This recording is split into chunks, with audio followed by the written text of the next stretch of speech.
session will be a discussion on cybersecurity and data privacy, being prepared for when, not if.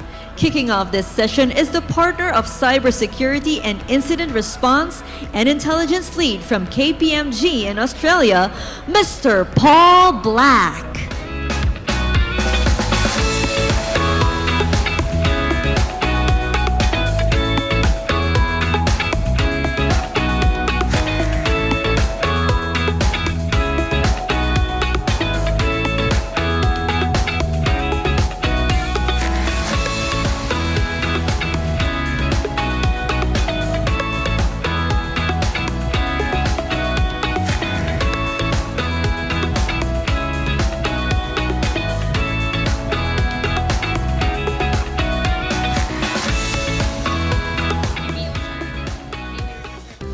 May we request everyone to settle down. The next half of our program is about to begin. Thank you.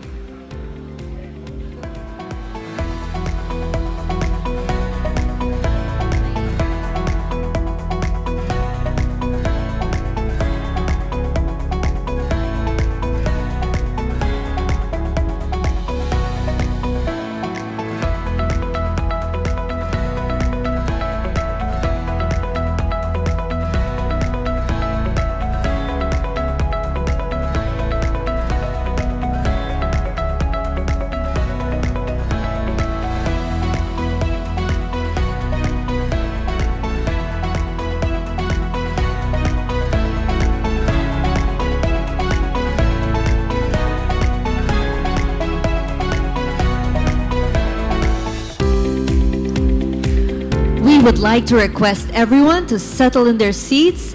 Our program is about to begin. Thank you.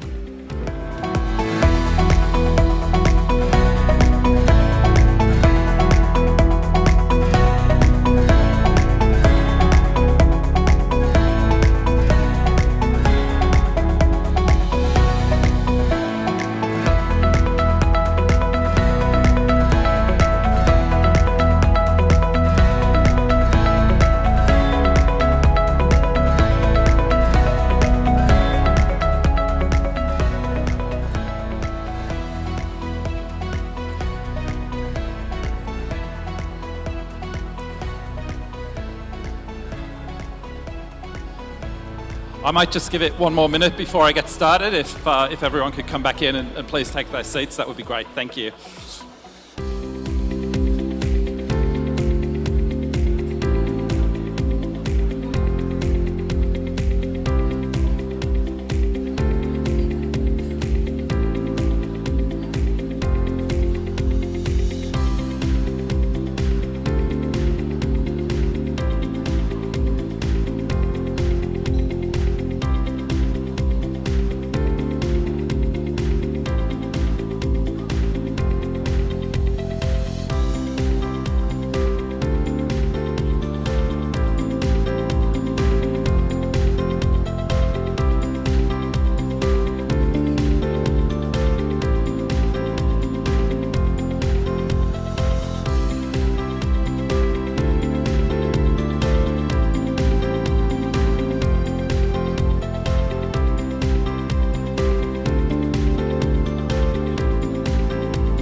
May we request everyone to settle in their seats?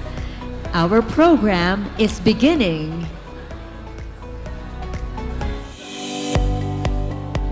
Well, thank you very much and good afternoon, everyone. It is a pleasure to be here in Manila with you. I'm Paul Black. I'm a partner from KPMG in Australia. I might start by just giving you a little bit of background about what I do. I don't deal in doom and gloom, but my role is working in cybersecurity, and I spend a lot of my time working with clients who are facing into some horrendous business issues, cybersecurity issues, And much of my time is spent working with clients who are facing into data breaches. So they've been hacked, they've been compromised, they're on the front page of the media, and they're really in a lot of trouble. So today, don't have much time, 20 minutes, but what I'd like to do is talk to you about the reality of AI and good versus evil. And I think really there's been a great discussion today here already, some very insightful speakers, obviously huge opportunity that AI brings to our lives and to our world. But the reality is that AI is also being harnessed by the bad guys just as much as the good guys. So what I want to do this afternoon is take you through a whistle-stop tour of my experience with AI, where I'm seeing it being used by the bad guys, but where it's also being used and harnessed by the good guys. And as I say, I don't normally deal in doom and gloom. I'm not here to scare anyone, but what I'd like to do is give you the reality of AI and how it is being used for both good and evil. So really, when we talk cybersecurity, AI is a dual-use technology. What protects us today can be weaponized tomorrow. And as I've already said, we're seeing the bad guys using AI just as much as the good guys. And the reality is, as time rolls on, as the world moves on, as AI models become more and more accessible, we know that they're very much accessible now. Cyber criminals are using AI models, AI tooling, the various technologies that are available to facilitate what they do by targeting individuals, targeting computer systems. So the same AI that can detect intrusions can also write phishing emails, crack passwords, and evade defenses. And I just want to delve into that a little bit more during the session today. What is it doing? Well, it's really equipping old school criminals to a large degree with great technology that enables both real and virtual world crimes. When I talk about real world crimes, I'm talking about fraud, I'm talking about identity theft, and obviously we'll delve more into the virtual world crimes as well. So has much changed here? Probably not. I'll talk about my thoughts on it at the end around job security and whether I think I still have a job going forward. I started out my career in this field in the UK police force. Just as the internet was starting to become a thing, just as people were starting to go online. And the internet was, I'm probably showing my age there, the internet was a technology that was going to change the world. And sure, it's changed the world. I was told I'd be out of a job. I was told that the internet was the answer to so many problems. And I think it's been the answer to many, but it's also created many for us. And I think AI probably is in a similar category with that. But as well as empowering the bad guys, it's really empowering the good guys as well. And it's not all a doom and gloom story. There is many AI technologies which are being used for good. The story here is that AI technologies have been in use for a number of years, and we're seeing the speed of development, the speed that AI is enabling cybersecurity really accelerating, and that is a real positive story. It's taking away the rules. Traditionally, cybersecurity is based on rules-based models. AI takes away that, reduces the human element, and we'll talk about how it takes away a lot of the human-intensive aspects of cybersecurity, of monitoring and detection. And it streamlines review. So again, we'll talk about that during the session. First of all, I want to kick off with I guess, the negative side of things. So AI-driven threat acceleration. So AI has the potential to supercharge cyber threats, automating reconnaissance, tailoring attacks, and scaling faster than any human adversary could. That's the reality. AI is a great tool for cyber criminals wanting to attack your organizations, wanting to attack your people. So there's a lot on that screen. It may be difficult to read up there, but what I want to just do is just work through the key aspects of, or the key threats of AI in the cybersecurity context. First of all, we've heard some great discussion around large language models, around how these models can be used to understand huge data sets and then to be, I guess, quizzed, questioned, and derive results from to inform business decisions. I'm not the right person to be speaking about the technology behind this. I'm not an AI expert. I'm sure if Dr. Erica is still in the room or Paul Kent, they could speak much more eloquently around this. But what we are starting to see now is the advent of open source models, which are freely available to download, they can be run locally. They don't have the protections, the safeguards that are in place around ChatGPT and some of the larger, more commercialized models. And these models are being downloaded, they're being used by individuals. There is the ability to provide models, training data, and we've heard a lot about training data that's pumped into models, but essentially to provide the wrong information to training data sets. And the whole concept of model poisoning comes into things. So you're asking questions of a large language model, which is trained on bad data. So bad data in, bad data out. And as we see today, people take as gospel what pops out of a large language model. If ChatGPT has said it, it must be right. Think about the concept, bad data in, bad data out. The concept of phishing emails used to be easy to detect because you could get a badly written, bad grammar, bad English language used, often by individuals who are offshore where English language is their second language. And they could be detected by anyone taking a look. This is a badly written email. All of a sudden, AI has fixed that. So you can sit anywhere in the world and you can write a perfectly grammatically correct phishing email, which is very, very convincing. You can take the data of a CEO, the writing of senior executives, and you can ask GPT, a large language model, to write you an email in their voice. And again, we're seeing that more and more coming into play with business email compromise type attacks. Password cracking. Brute force, where computer systems run through and test every single possible permutation of a password. It's slow, it's time consuming. We're all being told to use much, much longer passwords in what we do. There's a great technology out there which basically harvests compromised password lists, and there are millions on the internet, and it essentially runs brute force models on top of known passwords.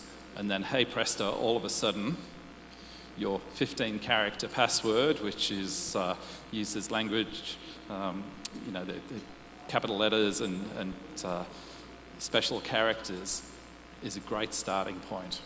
And if you increment with an extra number every time you tell it to change your password, which many of us do, that becomes a problem with the use of models like this. Deepfakes and synthetic media. At the back end of the last session, we talked about social media. Don't believe what we're hearing on social media. We talk about things like Google VO3, the incredibly convincing, realistic videos, images that can be generated now, perfectly enable that identity theft, and we're certainly seeing that on a regular basis. From more of a coding perspective, we're also seeing threat actors using AI to write really smart malware. So it really has reduced the barriers to entry for somebody wanting to be a cyber criminal. They can now ask a large language model to write a piece of code which will evade defenses. And it's really becoming computer versus computer. Exfiltration and stealth. Individuals who attack computer networks need to get data out of those computer networks.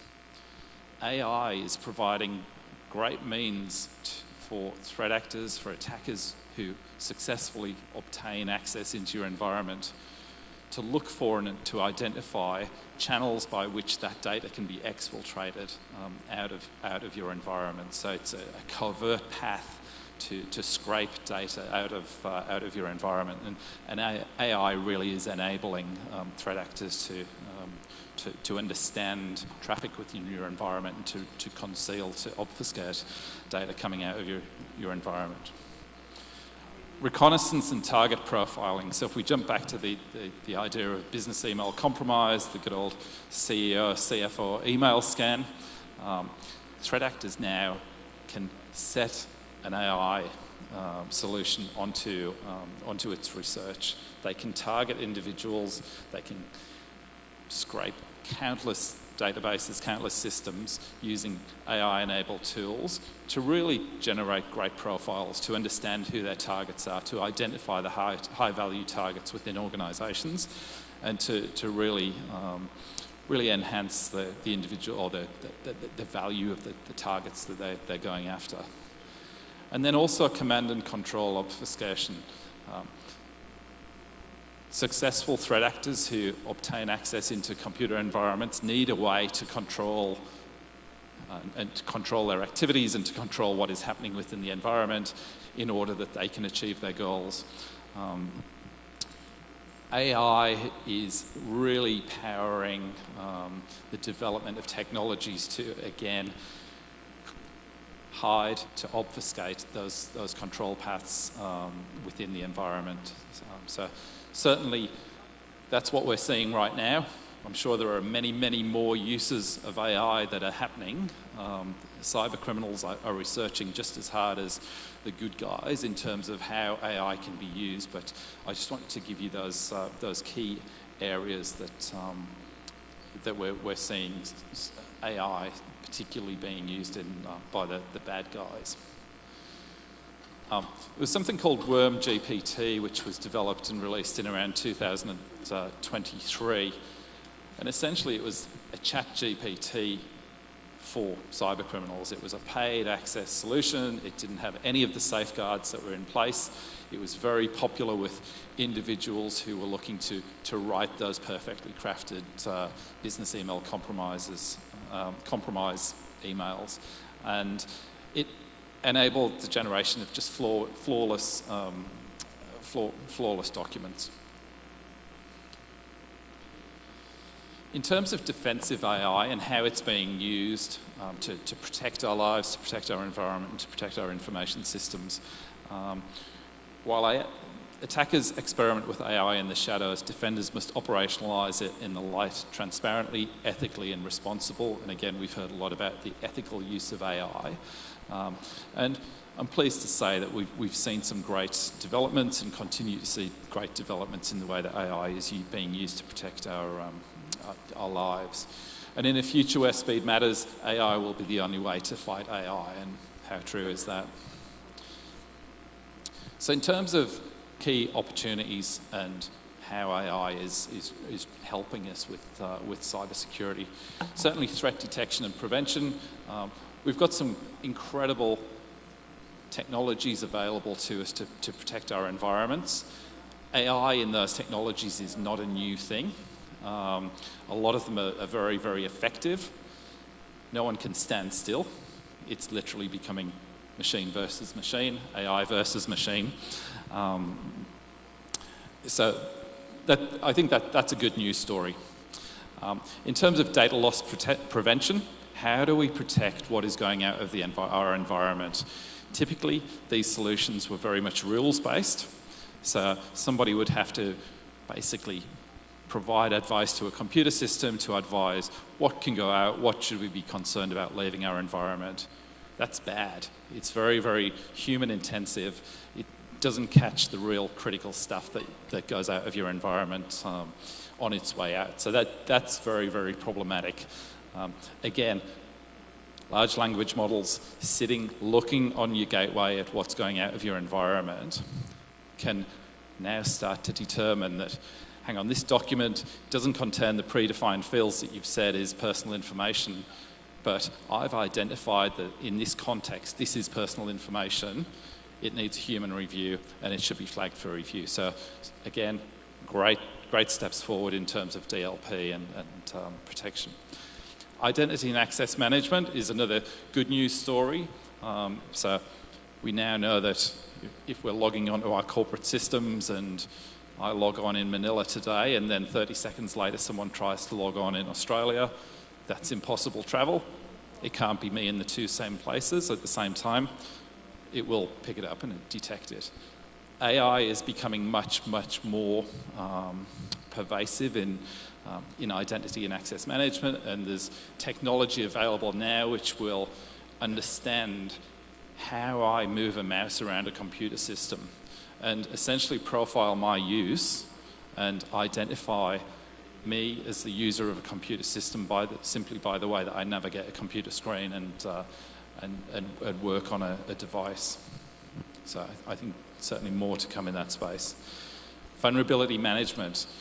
Many breaches are caused by bugs, by gaps in computer systems, unidentified exploits which can be, unidentified bugs that can be exploited by threat actors.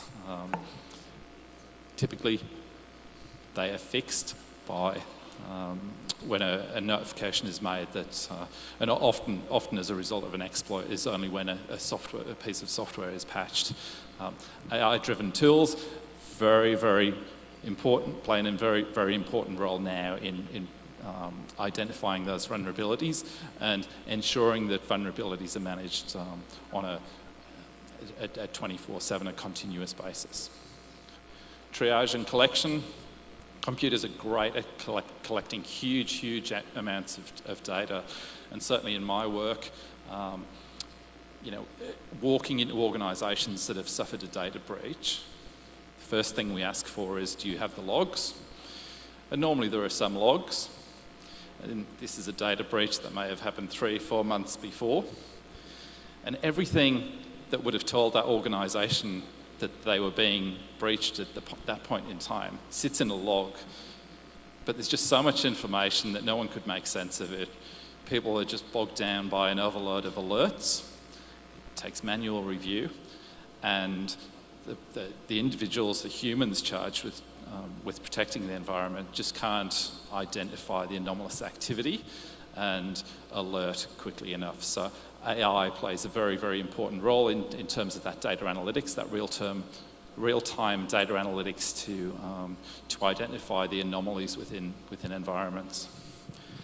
Incident investigation, huge volumes of data, very difficult to review and to digest quickly.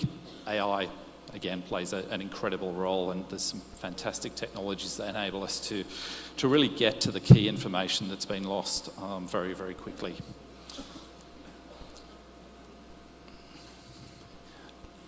Just in the time that I've got left, if we think about the 7 phases of a cyber attack, which go reconnaissance, weaponization, delivery, exploitation, installation, command and control, and action or objective. Hopefully in the time that we've had today, you can see that there's an AI for the good, which plays a role in each of these points, but there's also AI being used by the bad guys. So in terms of where I sit, I often get asked around, well, is AI going to kill your job? Are you worried about your job? Are you going to have a job in 5 years' time, or is everything that you do going to be done by AI? I'm not worried about my job security. I know that technology is moving both for the good and for the bad. AI is a great thing, certainly for the bad guys, but certainly for the good guys as well. So I'm convinced that I've got a job, at least in my lifetime. Cybersecurity will see me through to retirement. Technology will continue to move on. I think it's a wonderful thing. Embrace it, don't fight it. And we've really arrived at a point where it's more of a race, and I think one of the last sessions mentioned this exact phrase, that it's more of a race to augment human capability on both sides, and it really is just an arms race when it comes to cybersecurity as to where everything's going. So it's no longer the case of man versus machine. I think it's now just a case of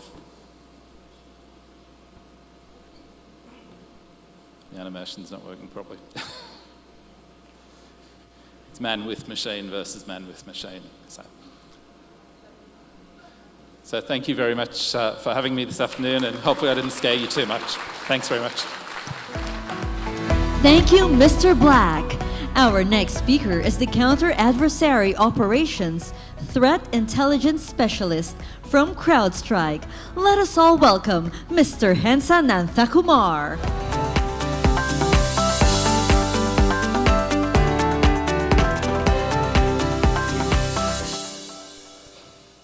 Okay, good afternoon, everyone. How's everyone doing today so far? Great. So before we start, I'd just like to roll a video to share a little bit about what CrowdStrike does. Many of you in the room today will know us as a technology company, but many of you will not know us as a threat intelligence company. So I want to roll a video, give you a little bit of idea of what we do, and then I'll share more. 2024 was marked by the rise of the enterprising adversary.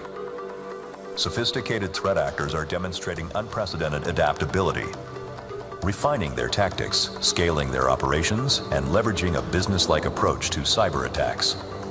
They're also getting faster, launching complex attacks that can strike in minutes or even seconds. In fact, the fastest recorded e-crime breakout time in 2024 came in at an alarmingly swift 51 seconds. While the adversary is evolving, traditional security approaches are struggling to keep pace, leaving businesses vulnerable. But we see them and we stop them. The elite CrowdStrike Counter-Adversary Operations team is actively tracking 257 adversaries, with 26 newly named in 2024. And we're sharing our findings with you so that you can proactively defend against today's threats. Get to know the enterprising adversaries targeting your organization. Get the CrowdStrike 2025 Global Threat Report. So there was one part in the video, and I don't know, do you catch it? It says that the adversaries are operating like an enterprise. They are also adopting new technologies to outmaneuver us. Let's look at a little bit of what CrowdStrike stands for, right? In 2011, we've been talking about this statement. You don't have a malware problem, you have an adversary problem. Basically, we are talking about how man versus man, like we talked about earlier. In CrowdStrike, we usually track our adversaries by 3 key motivations: state-sponsored, e-crime groups, and hacktivists. What's interesting about last year, it's every 2 weeks, we are promoting one name adversary. Every 2 weeks, we are adding 5 new malicious activity clusters. What does this symbolize? Speed, precision, and growth of the adversaries. If you look at it from a landscape by number perspective, you will look at the initial access. It was a huge increase of 442%, and it was mainly through social engineering. I'll give you one stat. In the past phishing emails, the click-through rate is about 12%. Click-through means somebody clicks on the link. But last year, the click-through rate was 54%. One of the key reasons is that emails are getting well-drafted, well-crafted. Is it done by a human or is it done by an AI? And this is something that we are acknowledging and we are seeing. Think about it this way. You attend a conference today, you post a photo on LinkedIn, hashtag MAP, best event ever. The adversary just need to scrape every single hashtag and craft an email specifically targeted to you guys. What are you guys going to do? You most likely think it's a legitimate email. You probably click it. So this is how adversaries are gaining initial access, through social engineering. They could even go one step further to call you. Hi, I'm from this. Can I schedule a meeting with you? Send you an email with a cal invite. You think it's a calendar invite, you click on the link, it downloads a calendar invite, but at the same time, it also downloads malicious code onto your computer. These are ways why we are seeing this as a choice for the adversary. The second thing that we are seeing is that an increase in access broker activity. One of the key reasons is info stealer operations are cheap, but really easy to do. How are they being crafted? How are they evolving? Some of them, we have seen evidence of them using AI to generate those codes. In fact, they had a breakthrough. They now have an info stealer for Mac OS. So for those of you who are using Mac OS as your personal computer, you probably may have an info stealer on your computer. Thirdly, we saw initial access coming in from vulnerabilities. In the past, many of us would think that high CVSS, high rating ones, like critical vulnerabilities, are the ones that we want to patch. But the adversary has turned that. They use lower criticality vulnerabilities by chaining them to get the same impact that needed. So these are some of the ways that they are using and researching things through what security researchers, what's out there in the public posts, what's being released to the masses. They're using those against us. And all this information, and how are they generating all this information or digesting this information really quickly? They're digesting it using the tools that we are using too. This has also led to really quick breakout time. Breakout time means initial access to the next machine. The fastest we have recorded is 51 seconds. The average we are seeing is 48 minutes. Think about this from a security response when you are responding to an incident. How long does it take for our team to respond? If we are not automating our processes, we are going to fail. So this is where tools are also supposed to help us. Thirdly, we look at the stealth perspective. About 79% of those attacks that were observed were using tools that our environments have. So these are really just some examples from a numbers perspective.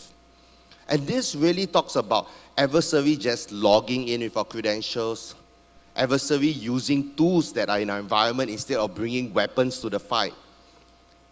And they are also living in our blind spot. This is where they are getting faster and stealthier in their attacks.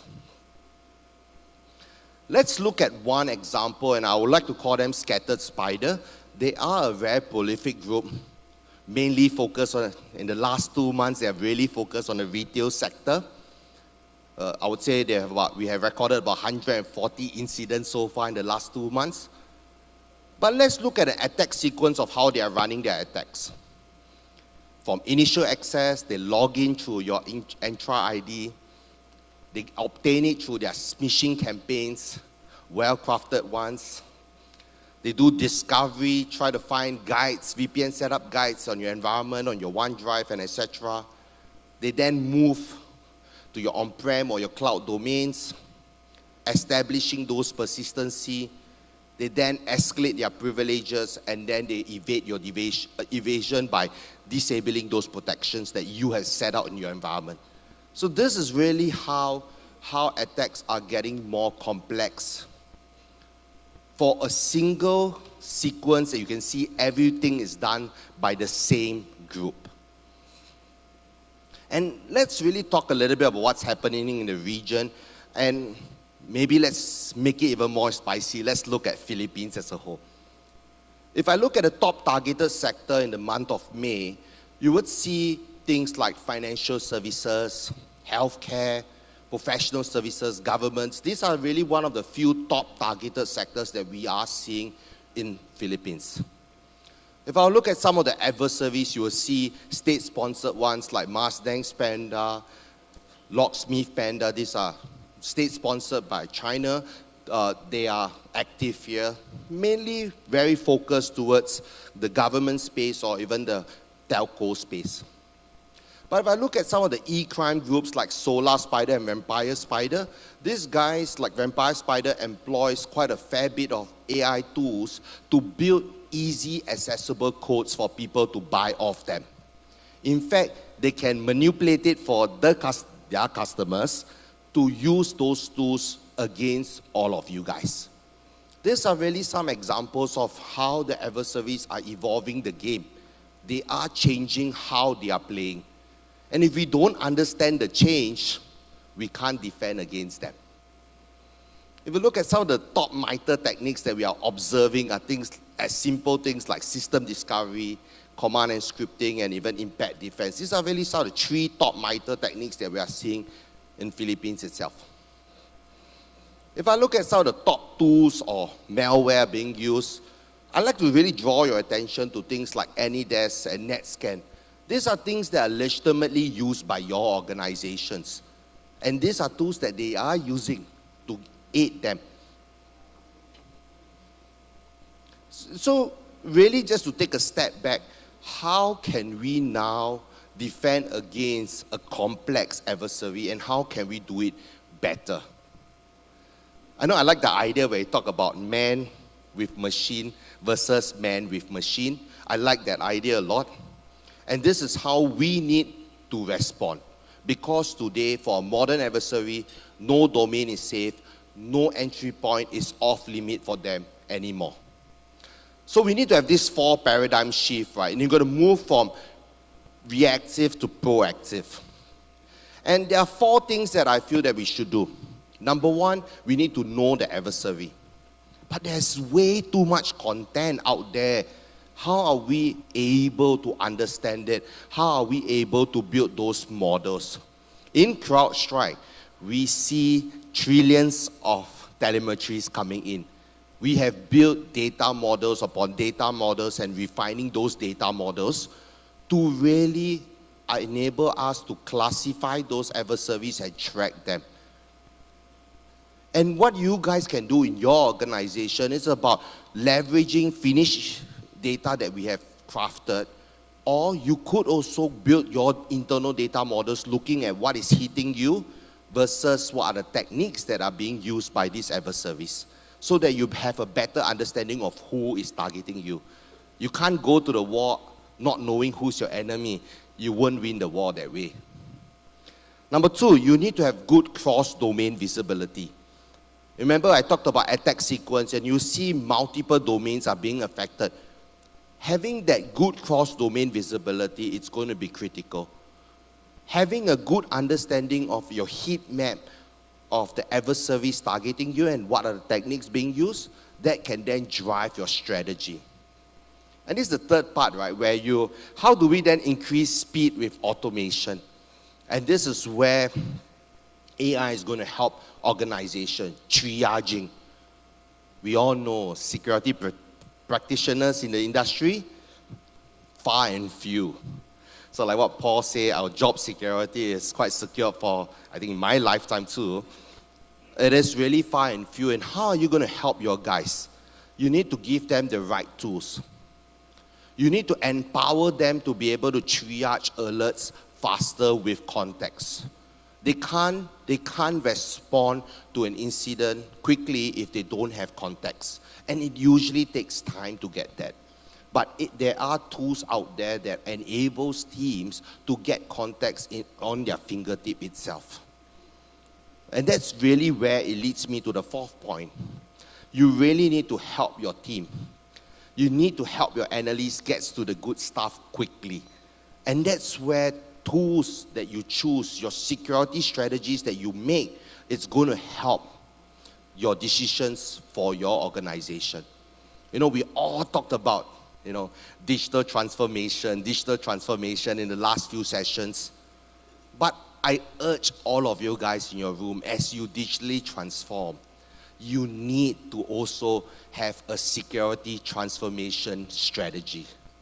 You can't digitally transform without a security transformation strategies. And our friends here at KPMG definitely can help you with that. But really relook and think about your security transformation strategy. It has to be in tandem with your digital transformation strategy. And I would like to just talk about a little bit of an Intel program and what are the 6 key components. Let's look at number 1. You need to have trust inside. You need to understand what can you trust. Remember the whole idea? Data is everything. You give rubbish data, you're only going to get rubbish output. But if you give it good data, you're going to get good output. Likewise, for threat intelligence, you need to have trust inside. Number 2, you need to understand what and who matters. from an internal and an external perspective. The adversary and your stakeholders and your requirement, it has to be aligned to your business objectives. Number 3, you need to be able to scale protection and detection together. How are you going to do this? During lunch, somebody was telling me, every CEO can't understand. Like, why do I need to have a security guard at every window in my building? I like to think of it as having a intrusion detection alarm in every window, so that when something happens, you know someone is in your environment. And number 4, you need to be able to hunt for advanced threats. How do we then build those hunting capabilities to make sure that we can find those needle in the haystack, and how are we able to drive those models? You have to be able to have that capability to understand them. Number 5, you need to have a way to accelerate your response. And this is one thing that we want to look at. It's how do you have your, today if you're looking at, your security transformation strategy, make sure you have an AI strategy on top of that, because that's going to help you accelerate those response.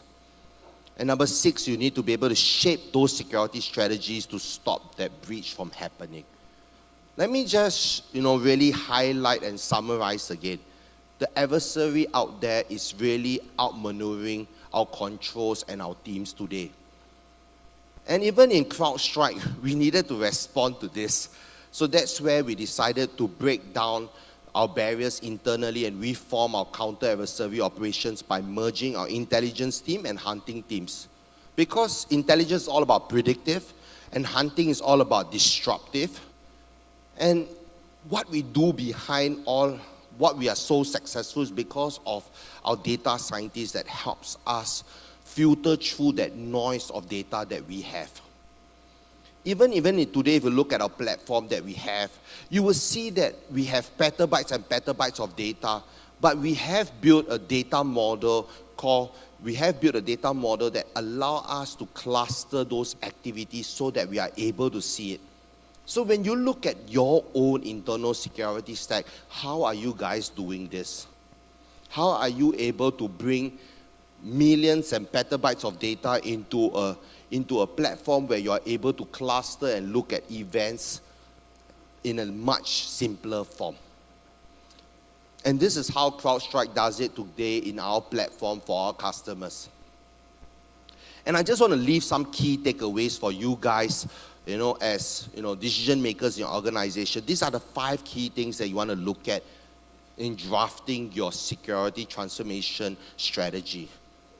Identity is the biggest problem that we are seeing today. You need to learn how to protect them. Number 2, you need to be able to eliminate those cross-domain visibility gaps. Number 3, as most of you are digitally transformed, you need to change the way you defend your cloud. It has to be treated like it's your core infrastructure, like in the past.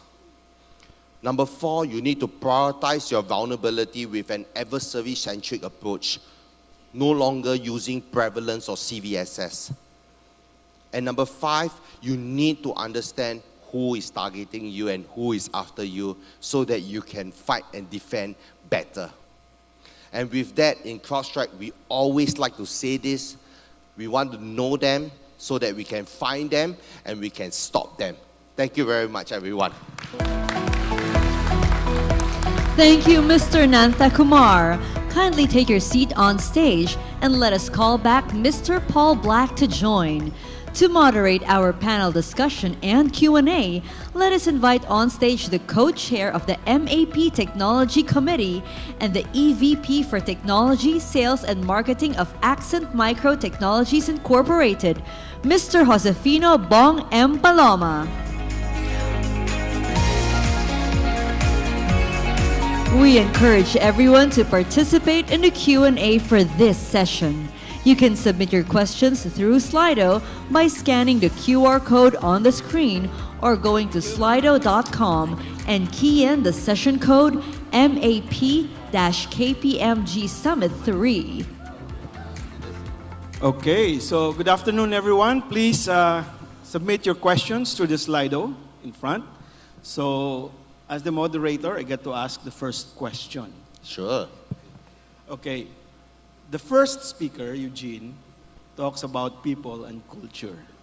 Erica and the other Paul talks about the importance of people and culture. Could you affirm that the same applies to the cybersecurity space? You want to go first? I go first. We talk about, in security, we always talk about people, process, technology.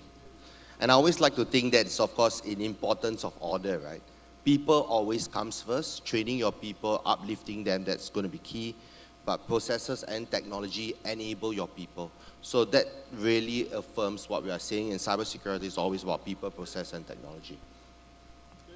Yeah, and I guess the only point that I don't disagree with any of that. I think that the point that I would add is that there's a lot of people making a lot of money from cybersecurity, and if the technology is there and they can harness the technology to better serve what they're doing,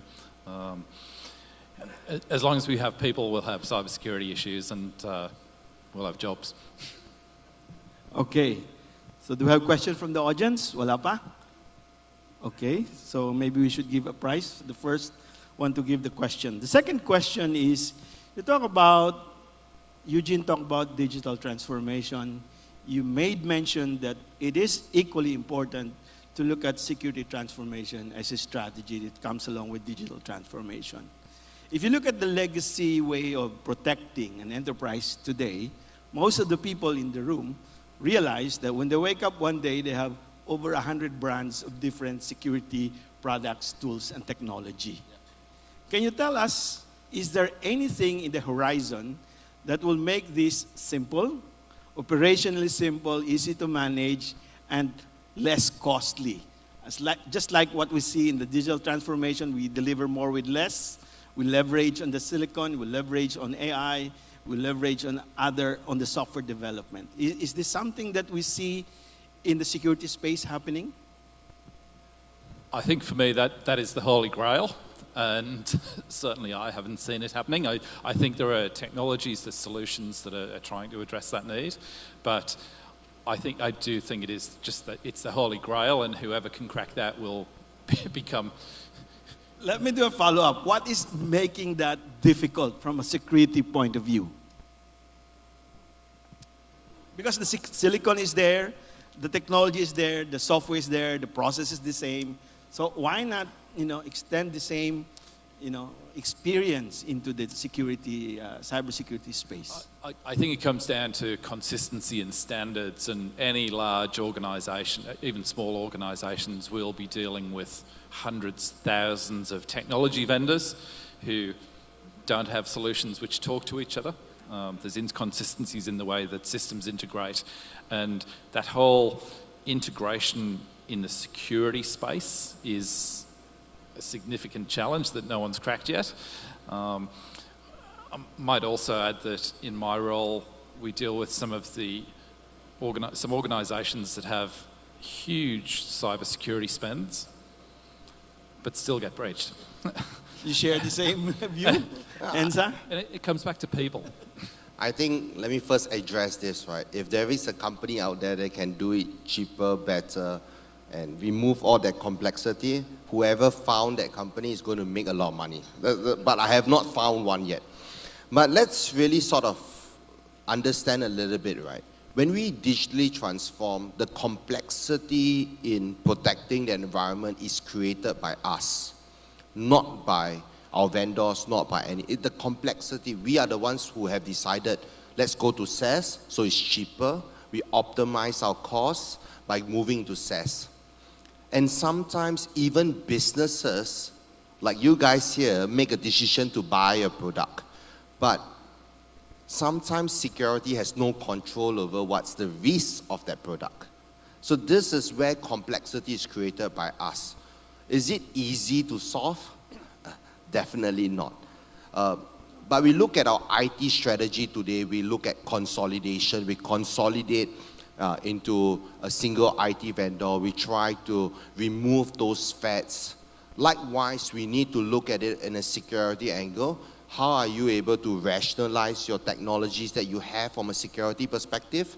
and then how can you consolidate so that you can reduce the cost over time. And I really think that's the only way right now forward, rather than finding that silver bullet. I don't think it's out there now.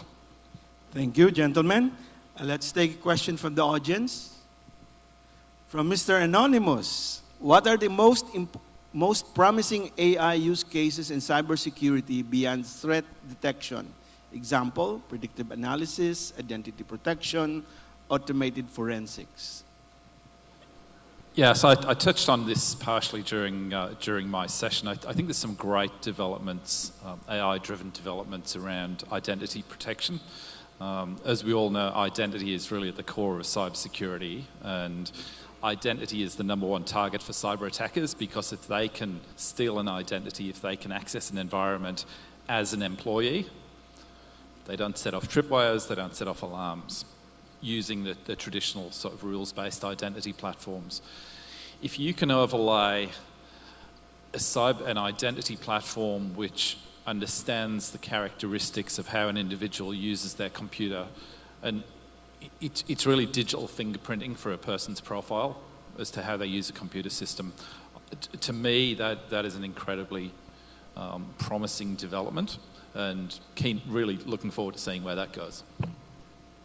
Yeah, Enza? I think for me, right now, I think the most promising development that I'm seeing is agents talking to agents, especially when you have multiple tools with AI inbuilt in them. You know, all of us talked about AI use cases. Today, majority of your tools may already have AI. So what I'm seeing right now is where we are able to let all the agents communicate with each other, and then it allows to give you the most relevant data in your fingertips. So from a threat detection perspective, right, it's always about context and what we are seeing so that we are able to respond. So if we are able to pull information much faster, that gives us the ability to understand the threat better. And I think that's one of the most promising use cases that I'm seeing right now. Okay, I'd like to take another question from Ida. Prevention and how to treat identity theft. So I think the harsh reality is that probably everyone in this room, their identity has been stolen at some point in a data breach. There will be information, your personal information, everyone's personal information will be out there in some form. The reason for that, we share it. We share it a lot. You can't do anything now without typing in your name, often your date of birth, home address, postcode, personal information. Obviously, it goes further than that depending on what the service is. So I think we have to assume identities are compromised, the personal information is compromised. We need to take away the human element. Passwords are no longer effective, and probably haven't been effective for a long time, because they rely on humans. And what do humans do? They reuse passwords, they write down passwords. And, two-factor codes have been around for a long time, and that's a great step forward. Is it the Holy Grail? Absolutely not. Until we can get facial identification, biometric login, biometric identity verification into the real mainstream, and that is across everything, I think identity will remain the biggest challenge. Maybe I want to ask the room, right? How many of you here have a mobile phone? Come on, how many of you have a mobile phone? I think everybody's hand is going to go up, right? Today, the best way to prevent identity theft is to disconnect, but we all know it's not possible. So we want to be able to look at how we, from a personal, like even me personally, I never use the same password for any two service. Every single service is a different password. And I do have a password manager that I manage all my passwords through, but to log into my password manager, I use a token, like a physical token, to log into that. So that's one way for me to sort of prevent. So I use both offline and online methodology to sort of protect my identity personally. But like I said, the best way to prevent it, let's all get disconnected, move to a mountain somewhere. That would help you prevent identity theft for sure.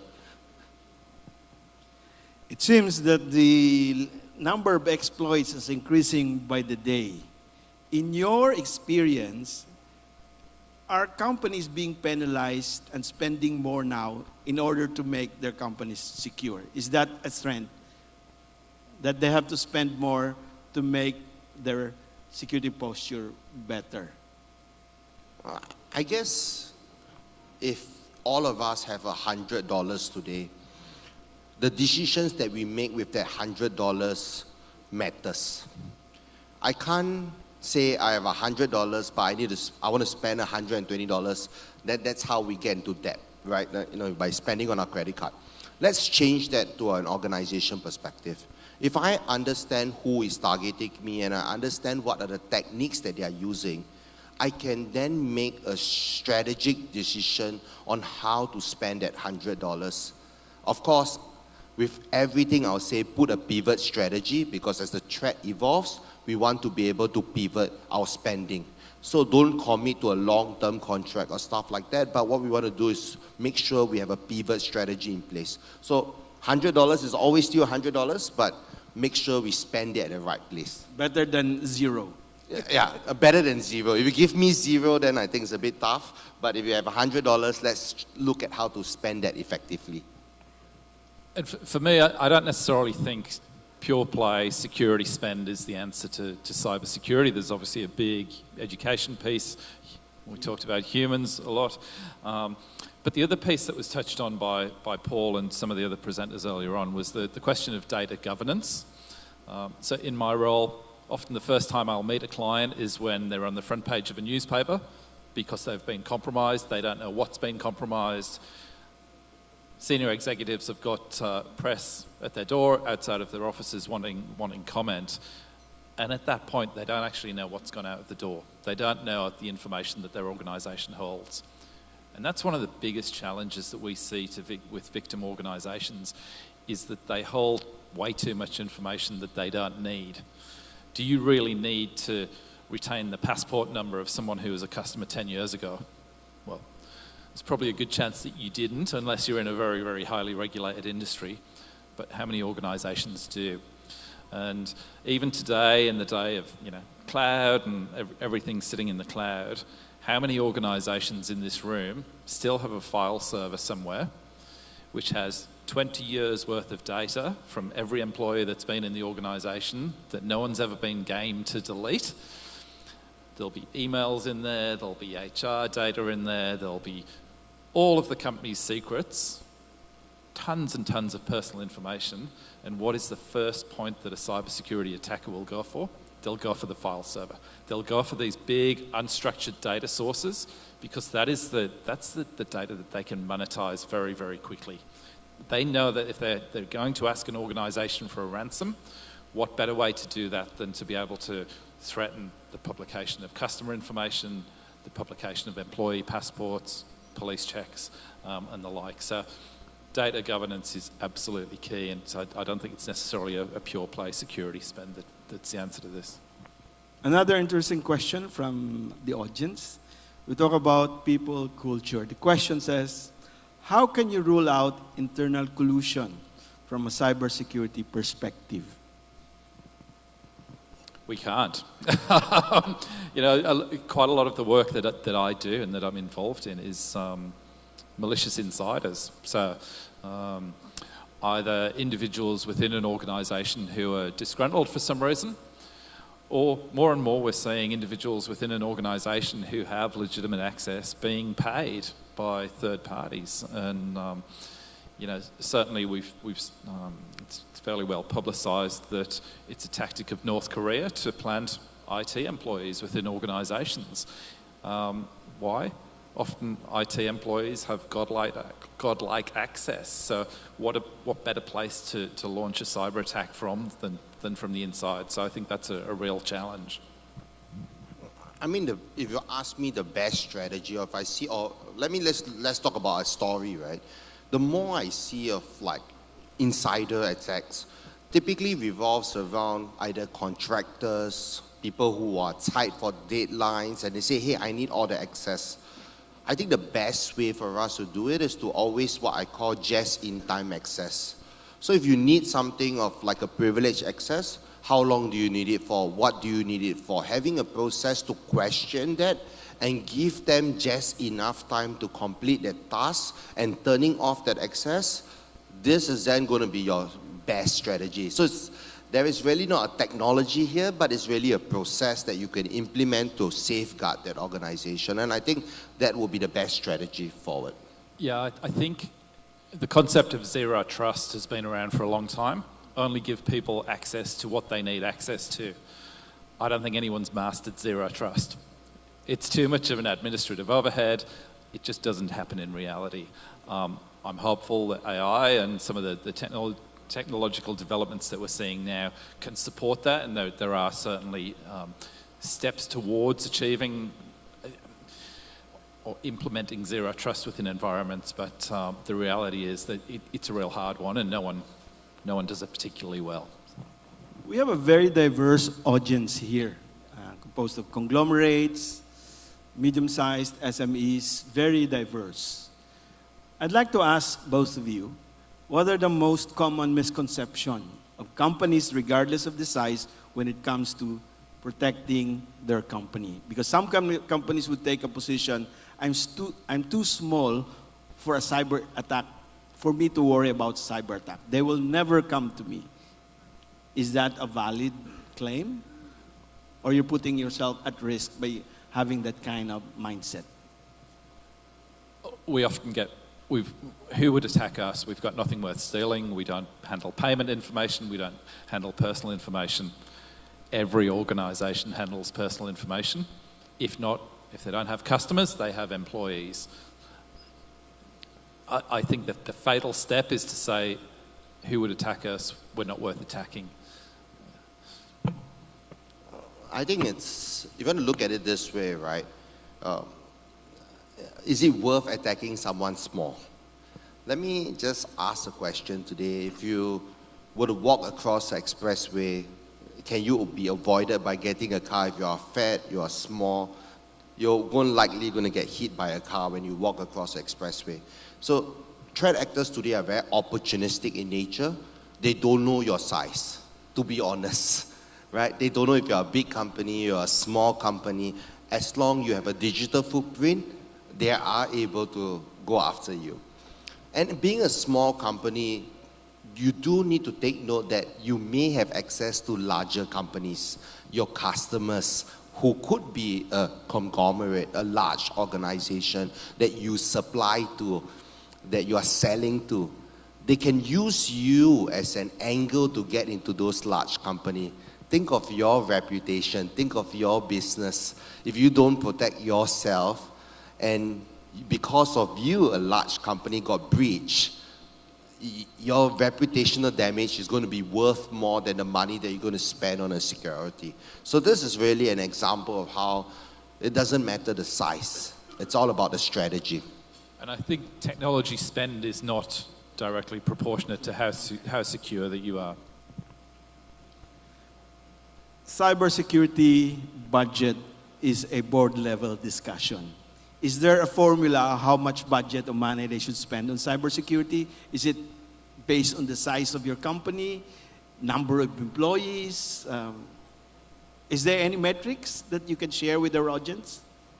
I think for me, it's really about understanding the risk profile of your organization, and that comes down to understanding the industry data, understanding the threat actors, who's targeting which sectors, where threat groups are focusing, and obviously it just forms part of your risk management program, your broader risk management program to try and place a dollar value on that. I think it's a challenge that every organization has. Answer, please. Oh, this is a very difficult question to sort of answer, right? But, you know, I like Remember, you're from the vendor side, so you don't want to say, spend more. Yeah, that's what I'm going to say, spend more money. And no, let's look at it this way. All of us buy insurance one way or another. You know, when I meet my insurance agent, he'll say, hey, you should spend 20% of your income on insurance or on investments or whatever, right? I really feel there is no fixed dollar value that you can, like there's a formula to it. You can be a very low employee count, but you're doing huge revenue because you are a digital native organization. You could be a really huge from an employee count perspective, but your margins could be low. So I think basically I would say you got to understand your strategies, what is important to your business, and really choose an amount of money that you want to spend. Like as a business, you do have like a budget that you're going to give. Like how much can you budget aside? You got to budget some money, but what is the dollar value that you can afford? Don't stinge on this part. Like what Bong would say, don't stinge, spend more because it's important. Well, we ran out of time. Let's give the two gentlemen a round of applause. Thank you, panelists, Mr. Bong Paloma, Mr. Henson Antakumar, and Mr. Paul Black. Before we continue with our final session, some reminders to all our attendees. There will be a raffle later at the end of the program. Physical presence is required for the raffle. We have some fabulous prizes up for grabs, such as gift certificates from Grand Hyatt and Shangri-La at the Fort, iPad 11 Gen, and a 65-inch Samsung Smart TV. To join the raffle, simply accomplish the feedback form by scanning the QR code at the back of your name tag. Your accomplished feedback form will serve as your electronic stub.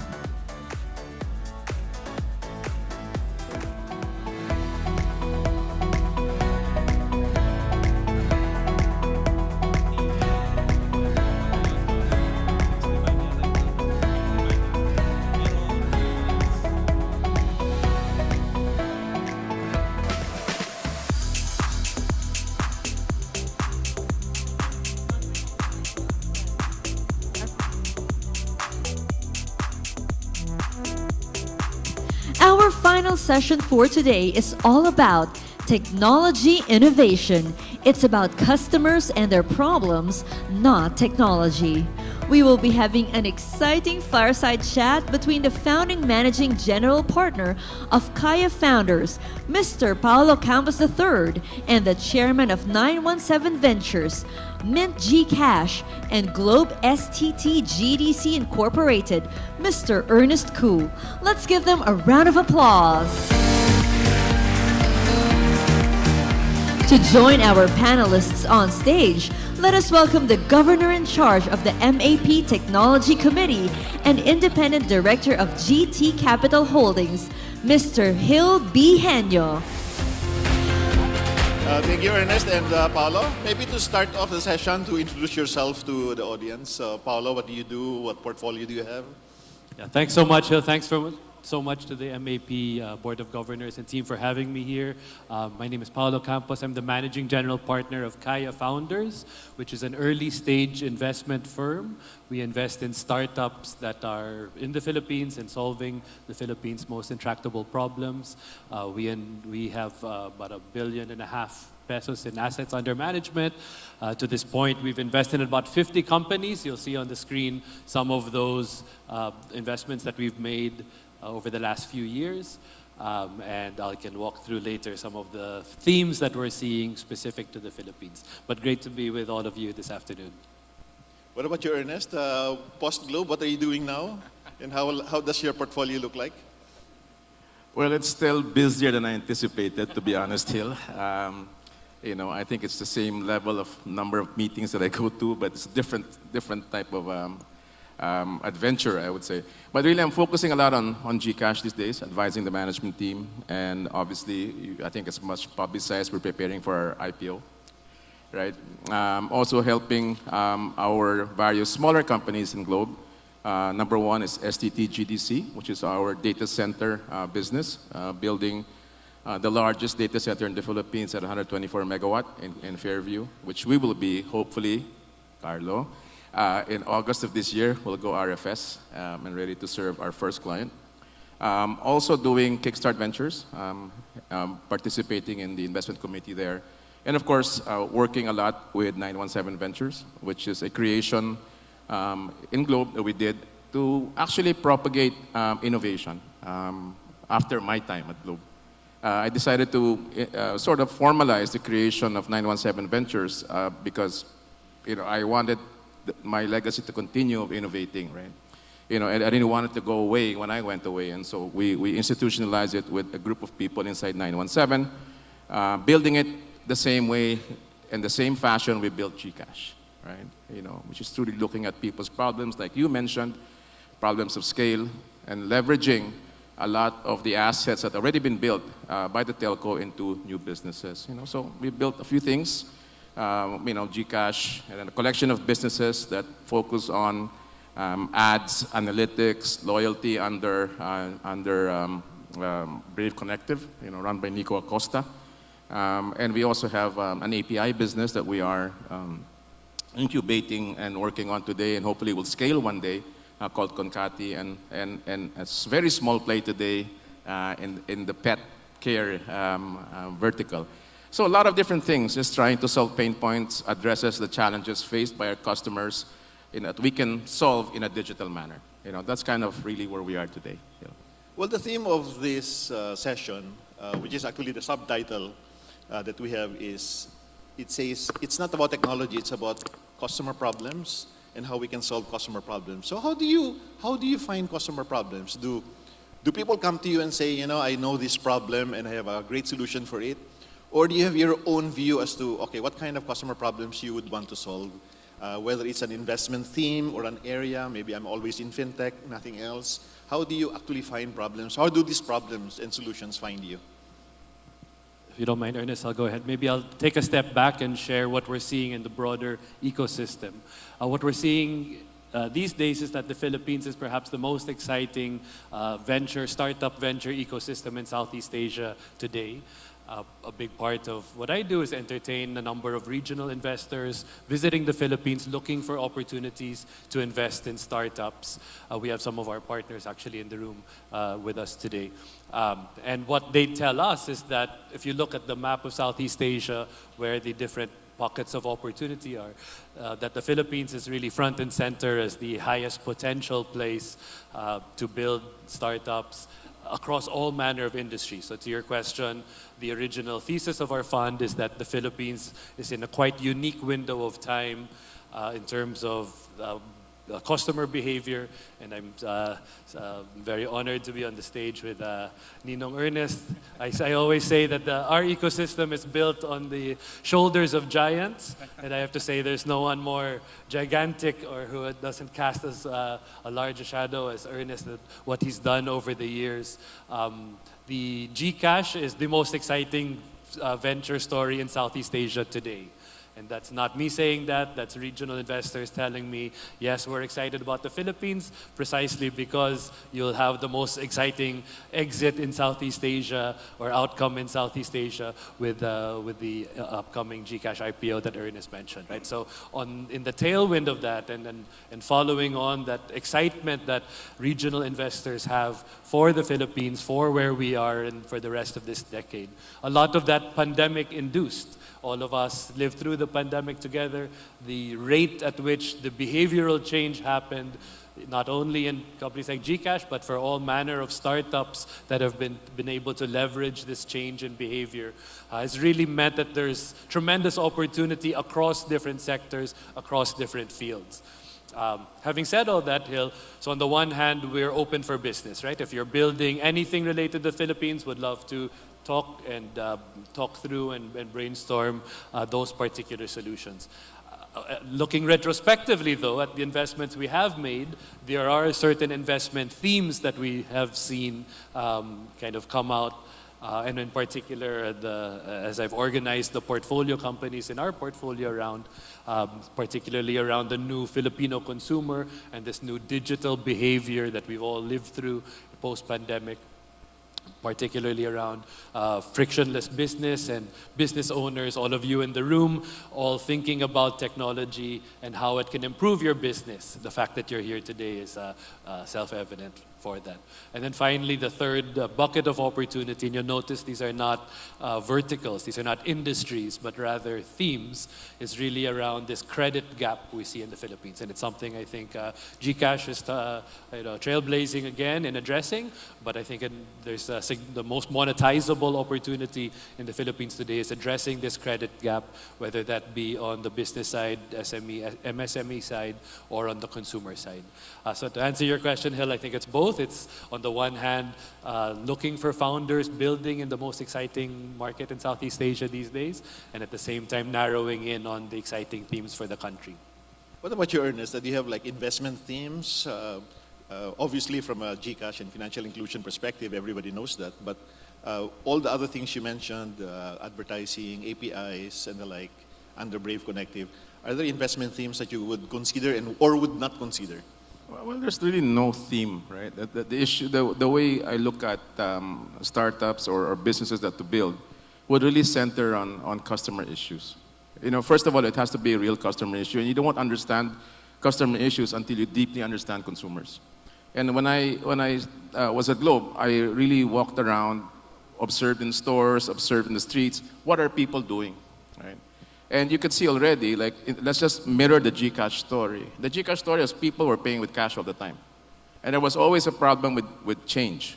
If you think about this, it's very inconvenient, right? Especially when you go to the tollway or you go to the parking and they want you to pay 47 pesos, right? And then this rigmarole that happens, ma'am, you have 1 peso, you have 5 pesos, whatever. It's really irritating when you're in the line behind that person, right? And that goes on many times a day, right?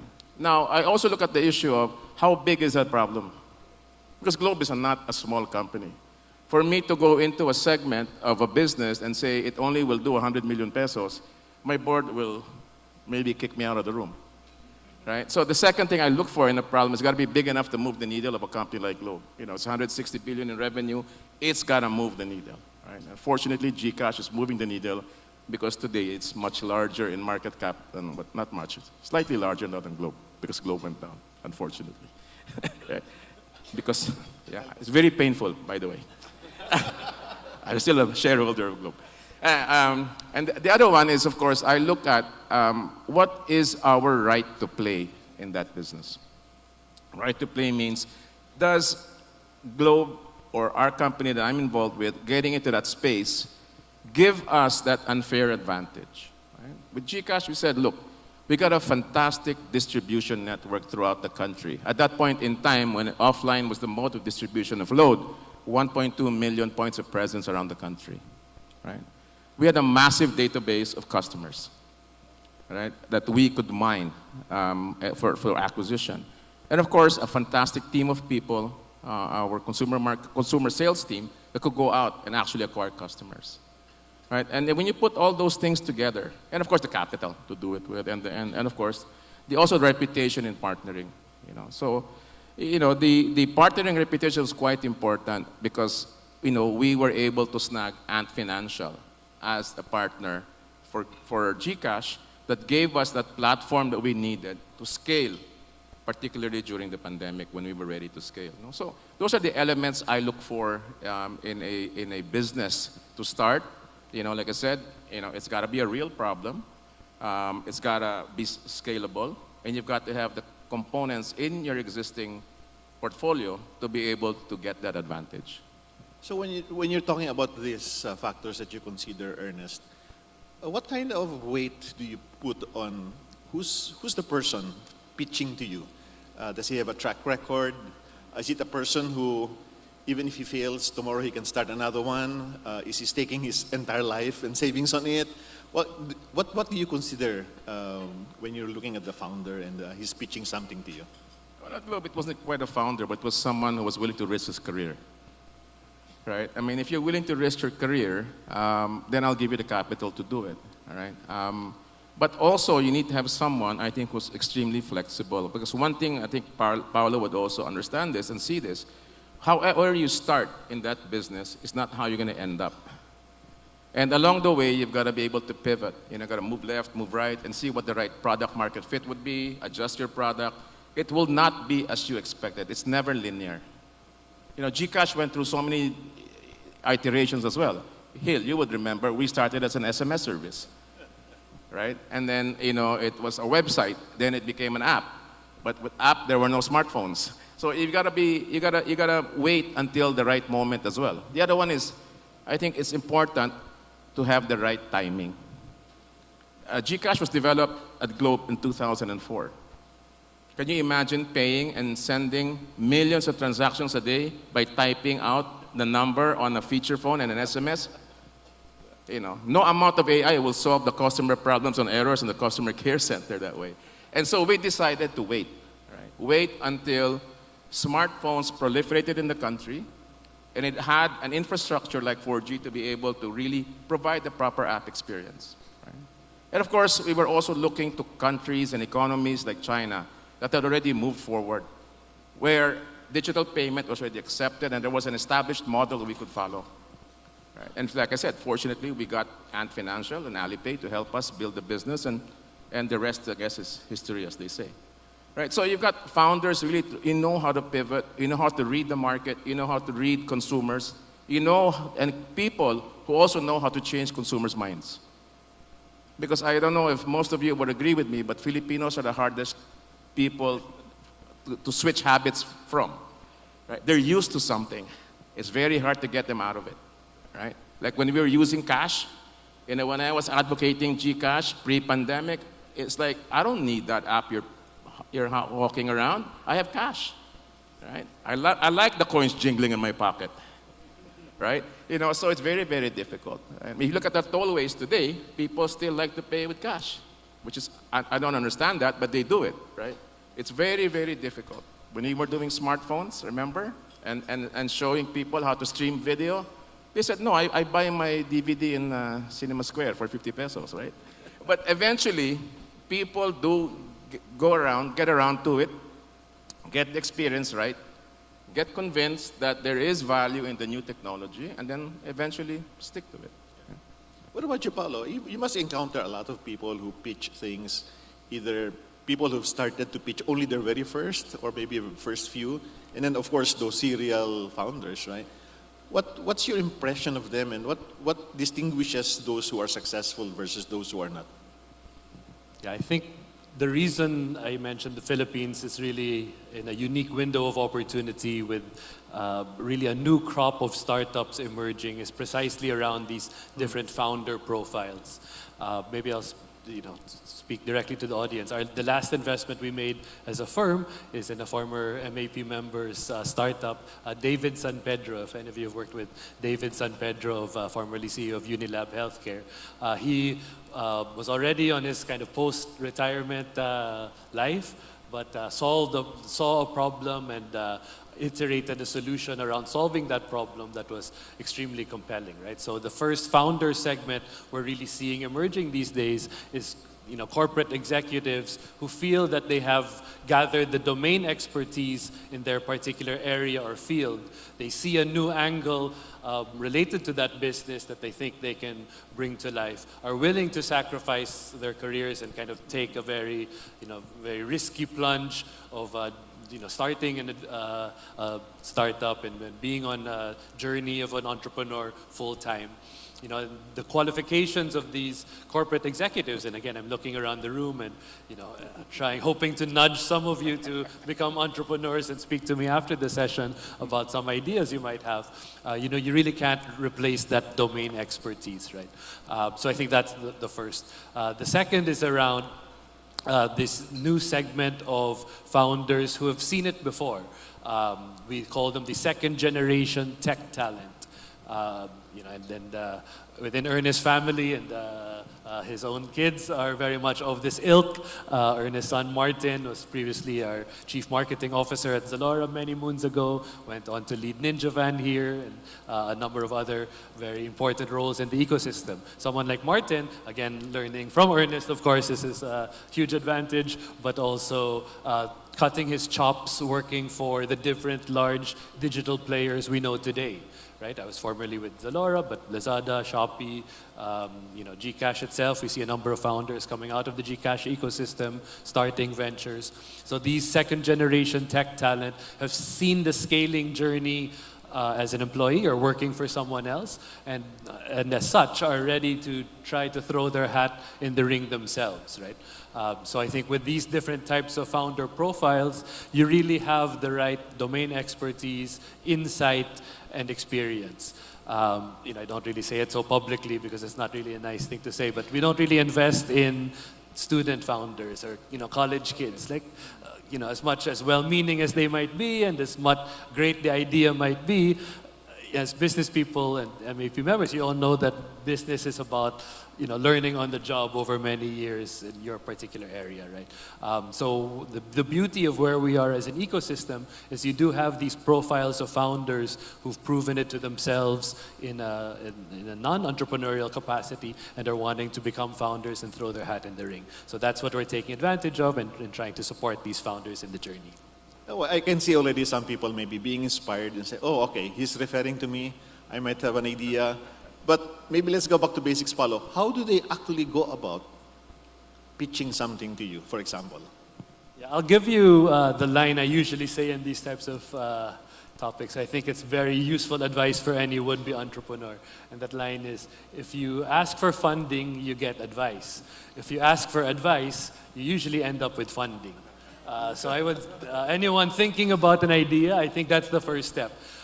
Too often people think that it's like Shark Tank, right? Where it's very performative, you need to have a polished pitch, you need to practice in front of the mirror. That's not how you're going to get the interest of investor in your business, right? The way we like to invest is to engage that founder in a conversation. We often say, don't even send me your pitch deck separately, I'll review it, but I want to hear from you. Tell me what the insight that's driving the idea. Tell me why now. What is it about the current system, ecosystem, stage of where the Philippines is at in that industry that makes this idea a good one at this moment? Engaging prospective founders in a back and forth, ideating. Colloquially we say we like to cook deals to the founders, right? Explore things, not yet committing. In fact, the longest we've gone is there's a founder we talked to for 18 months before making an investment. And throughout that 18 months, we would go back and forth. No commitment on either side, other than to help each other think through that opportunity, the addressable market, what Ernest said earlier about the size of the opportunity is critically important in order to achieve kind of venture scale outcomes. And then being almost a co-founder in bringing that idea to life. To answer your question directly, I think any of you who are like noodling on an idea, the first step would be just to brainstorm with someone, right? Someone who's used to seeing different ventures in different industries and who might be able to take some of the learnings, insight from the GCash experience, some of the portfolio companies we have, and I think that's the best way to form your own conviction that it's something that you should push forward with long term. So in your case, Ernest, so you're interested in an idea, there was a pitch, and you want to fund it. How do you begin forming a team to execute it going forward? Do you get a tech guy, a product guy first, a sales guy first? What happens?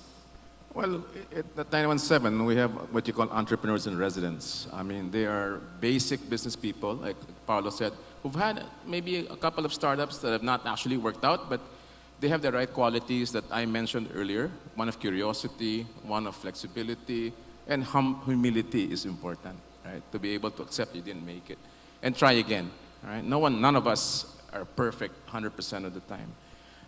And then, we would assemble them with a tech team who could at least come up with a prototype that we can test with the market and see if there truly is a product market fit. And a lot of times there isn't. And then of course you have to study what's the size of the market, how many people to actually want the service, right? We went through a service, an example is Consulta MD. It was fantastic during the pandemic. But then when pandemic alleviated, suddenly demand went down. right? And we had millions and millions of subscribers. Then suddenly people were using it less and less. Because what we realized was that it was the younger people using the app, but younger people get sick less, and they were only using the app when you were sick. It wasn't a daily use app the way Gcash was, or maybe even Globe One is. So it's very, very difficult to scale. As an example, so people have to pivot. So again, the founders who look at this have to also know when to call it quits. That was something we said, you know what, it's not going to scale. We poured in, you were with me when we built that, tens of millions of dollars into that app, but are you pouring good money after bad? So there's got to be that reality check as well, whether it's going to make it or not at some point. So you mentioned pivot and basically pulling the plug. Is it a simple cut and dry decision, Ernest, as to, no, it cannot scale? Are there other reasons why you would pull the plug versus evaluating, okay, maybe a pivot will work? The other one is the partner that's involved, because I tend to work in business building with a partner. The example with our two-wheel EV business, Gogoro. I love the product. I looked at that product for 6-7 years prior to bringing it to the Philippines. It was doing okay, fantastic in terms of the product fit. People loved the product. Affordability was being addressed. Then our partner had problems in Taiwan, right? And so it was too much risk putting more money into that business when we weren't assured that the principal was going to be able to create the product on a continuous basis. So we decided to abandon the product or pause for now and make it into a corporate type of activity, only for Globe people. So it's kind of, again, a hard pill to swallow. But if you're in the world that Paolo is in, or me in terms of innovation, you've got to be able to bite the bullet, say, you know what, it's not going to work. Let's start again. What's your experience, Paolo, with respect to, yes, we can even pivot maybe multiple times over the years, versus just pull the plug?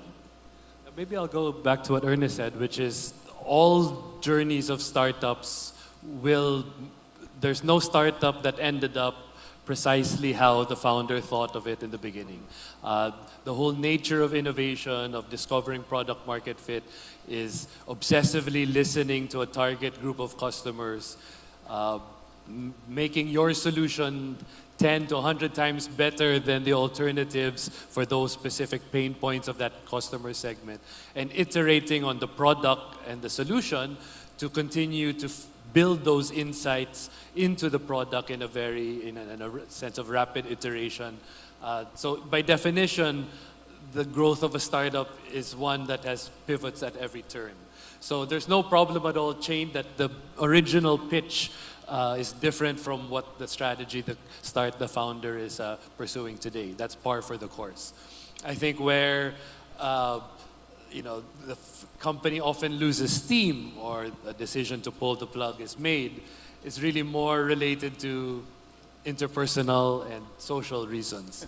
What I always say, and this is less and less true with the advent of AI, so there's only maybe a few more years I can say this, but there's no such thing as a startup of one person, right? A startup is a collection of talent, simple as that.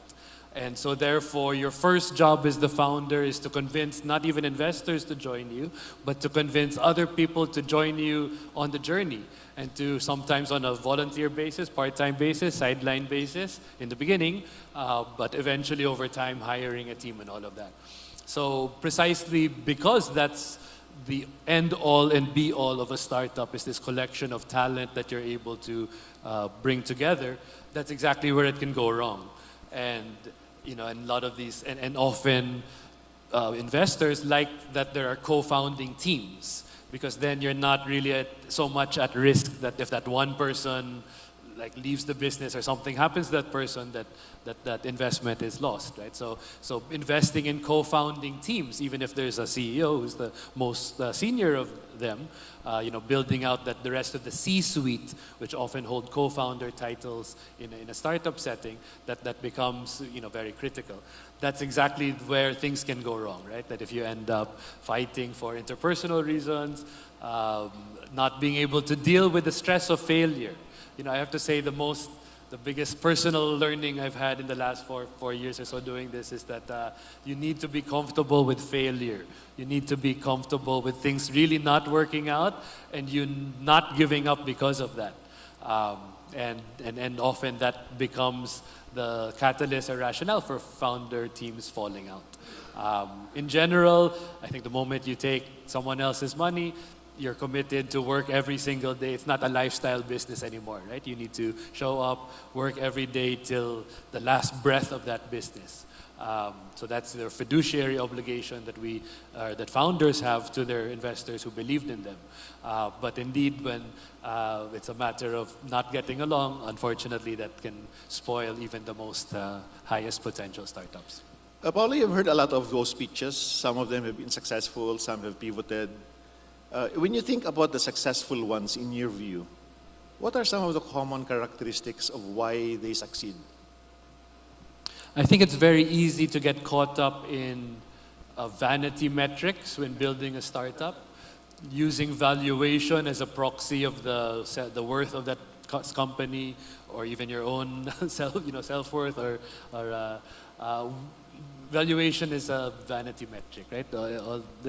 What fundamentally you're trying to do in the journey of a startup is to find product market fit. Now, what is product market fit? That is that you've been able to solve a core set of pain points for a very defined set of customers in whatever you're building, B2B, B2C, I mean, doesn't matter the nature of the business. And again, be able to leverage technology and the power of technology to achieve non-linear scale, right? So you can use a platform to really grow very quickly and onboard customers very quickly, but often it starts with serving the demand and needs of a very focused customer group, which again is very much what we do in the business world generally, not even in startups. And so the characteristics of those that kind of make it or are able to succeed is that they set aside all of what the world tells them is how they should judge their success, typically valuation and investment raised, and are rather laser focused on the needs of the customer and the pain points of the customer, as the subtitle of our talk says today. Well, and of course, the reverse of that, Paulo. What are the characteristics of those who do not succeed? I mean, other than what you mentioned earlier, interpersonal conflict, what else is there? The biggest problem I've seen is when a founder falls in love with the solution and not the problem. It happens very often with technical founders who themselves are engineers and so are very highly skilled in coding their own solution or developing their solution from a technical background. And often if you spend too much time adding features, just one more feature and it'll start to work. One more feature, it'll start to work. Without grounding that insight in talking to your customers and real customers who are giving you feedback about the way they're interacting with your solution, then you will really be on a path of, you'll spend a lot and really not be able to find that product market fit. So falling in love with the solution, not the problem. Maybe he'd like to add to what Paulo said about vanity metrics, right? And what makes a startup eventually fail. I'll relate it to our own experience again with Gcash. I mean, in 2020, the second half of it, we were already scaling to billions and billions of GTV. And, Transaction value. Transaction value. And what I asked the team is, hey, guys, we are losing money for every peso that comes in and goes out. Because the cost of peso going in was less than the revenue of the peso going out. And today, if we did that today, where we handle trillions of pesos a year, imagine what we would be losing, right? So we actually went through a very intensive study of our unit economics. Because there's one thing that the startups also like in the beginning is traffic, MAU, monthly active users, DAU, but they never think about the profitability because at one point in time, venture money was flowing into growth without profitability. But so I told the team, this is really ridiculous. If you cannot make money, at this level, then maybe we should just scan the whole thing. That was a turning point for us in the middle of the pandemic. I said, we're going to need increasingly large amounts of capital, and we were raising money. I think we've raised at that point in time about $150 million already. We're going to need to raise $1 billion and we still won't make it because you can't make up a losing unit economic with volume. All right? So profitability, I think, should be in the mind at some point in time. All right? Gone are the days when you could keep losing money like an Uber or something, right? Forever and ever, right? And still have a valuation, right? Because we end up with companies whose market value is less than the money they raised. That is not value creation. Value creation should be multiples of what you raised is what the market cap of the company is today. So I think profitability and an eye on profitability within a certain time frame, I think is also very, very important. So Ernest, what are the factors in your view? Because you've also seen quite a lot of pitches. You say yes to some, no to others. What makes successful ventures? And maybe the reverse. What are the common factors you see for those that you have seen actually fail or don't do anything? Well, it's really, you missed the boat in terms of what you thought consumers really want, as Paolo already stressed many, many times. You've got to be able to hit the nail on the head in terms of what consumers truly want and assume and see if really the vast population really want it, right? In the Philippines, it cannot be just a niche. A lot of people love, like you say, vanity businesses. It's very prestigious to be a startup owner or a very high-end business, right? When the true market is in the mid to low end, right? If you look at the telcos today, our business is centered on the prepaid market, right? 97% of our consumers are prepaid and very profitable because they require less customer care. There's no handset subsidy and so on and so forth. Yes, postpaid is glamorous. It has the fantastic store, right? It has the high ARPU, but it's only 3% of the consumers. The real money is made by the companies that serve the mass market in the Philippines, which may not be exactly glamorous, right? And so, the Jollibees of the world doing fantastically well, the pickup coffees of the world who are attacking at the low end of the market, I think that's another one. So you really need to be realistic on how the size of the market is, how to serve that profitably, right? And not just, like I said, be enamored with technology. I say we avoid businesses that are technology looking for a problem to solve. That is, we get a lot of that at Globe sometimes before, like, what does it really do? Well, it's fantastic, it's sexy, but what are you solving, right? So we always start with the problem and the size of the problem in the Philippines. Let's talk about corporate innovation. Usually people think of companies with monthly, quarterly targets, profitability targets, maybe not so forgiving of failures or even, pivoting is not something that you would normally do in a corporate setting. But of course, people always say on the corporate setting side, corporate innovation is a must. What do you think of innovation within a corporate setting? Is there something there, or people should just get out of the corporate setting to do innovation? I'll defer to the guru of this topic. No. The way we handle it here is we set a budget for it, right? And then it's not big enough that it has to go to the board until it's time, right? I'll give you again the example of how we grew GCash all the way. It was how many years of giving them a little bit of money to keep the brand in the public eye, keep experimenting with various concepts and so on and so forth. And the guinea pig was always the employees, right? Example would be when we opened our Globe Tower in 2013, the whole building was cashless. You could not eat, you cannot drink if you don't have GCash. I don't care if you're a vendor, a partner, a customer, whatever, an employee, you don't eat. And so certain things like that keep it interesting, keep it visible. But at some point in time too, we need to now say, what is this thing you're doing actually worth? Right? After so many years, I decided, I'm going to test the market. Right? I'm gonna find a partner, an external funder, so that I can actually tell our board, I've built something of value. And that was in 2016, when I decided to look for a partner and said, how are we going to value this? I don't know. So I said to the team, let's put a number of $100 million on this thing. And the job of the CEO then, justify it. Right? And somehow it worked, right? Someone did pay the $100 million. Someone believed. Someone believed, right? And then of course the next round, a few, maybe a year plus later, I said, no, it's worth $400 million. And somebody bid again.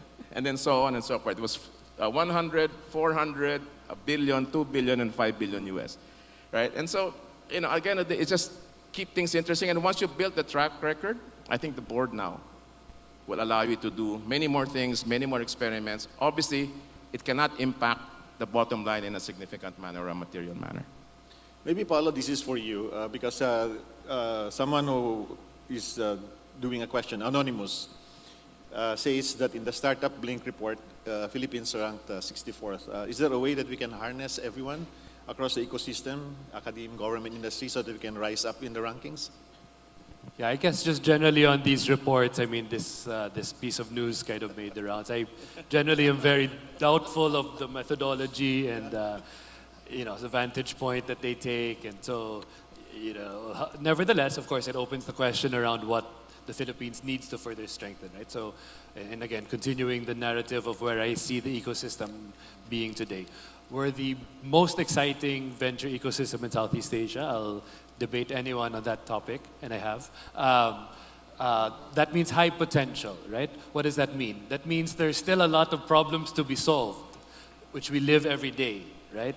That's the reason this is the most exciting place to live. If I go to Singapore, things work pretty well, to be honest. Yes. I don't really know how I'm going to 100x the experience of anything about living in Singapore. And we go here, as we all live through every day in our lives, professionally and personally, there are still so many problems to be fixed, right? So why I do what I do is this is a mission to help the country, right? I really think there's a power in being part of the creative force of what inevitably is, as the economist Joseph Schumpeter talks about, creative destruction in an economy. How an economy moves forward is that the incumbents get large and profitable and will really reallocate resources away from these new startups precisely because they're big and profitable. And I think where Ernest is the exception, and is that he, as an entrepreneur himself, has allowed GCash to flourish or thrive slowly over 20 years and not hastily cutting it off the moment you see, I need to improve my net income, let me shelve some of these new innovations, which the 99% of CEOs would do. So that's really just the nature of why startups are important for an economy. It's that we are the creative part of how industries and cycles go. Of course, technology is only making that all the more faster, right? Whereas before, if you want to disrupt retail, you need the capital to have a store and open, fit out a place, a physical location in a high traffic area. Now, any influencer, creator, entrepreneur can sell online to the tunes of millions and millions and millions of pesos without having to have that initial capex to start the business, right?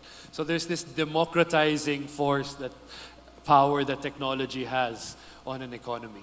And if you're able then to encourage founders and entrepreneurs to throw their hat in the ring, most will fail. They should be eyes wide open about that. But there are people who see the failures you take on as exactly the right origin story for your next big success, right? So I think that's the important thing to think about. And that's certainly applicable even to corporate innovation as well. You have to have the patience, the right timing, as you also mentioned. But Paolo, let me ask you directly. The one that got away, was there a pitch to you that you basically said either no or allowed yourself eventually to be diluted and then kick yourself saying, I should have said yes or put in more money because it became successful? What would you have done differently in that case? Yeah, I mean, in venture capital speak, we talk about the anti-portfolio. So those that got away is what goes on the anti-portfolio list. Thankfully, none come to mind, which I guess is a good thing. Maybe I'll speak about just the AI wave, because when you're answering the question, there's a specific opportunity we had. If you saw recently, Scale AI was acquired by Facebook recently.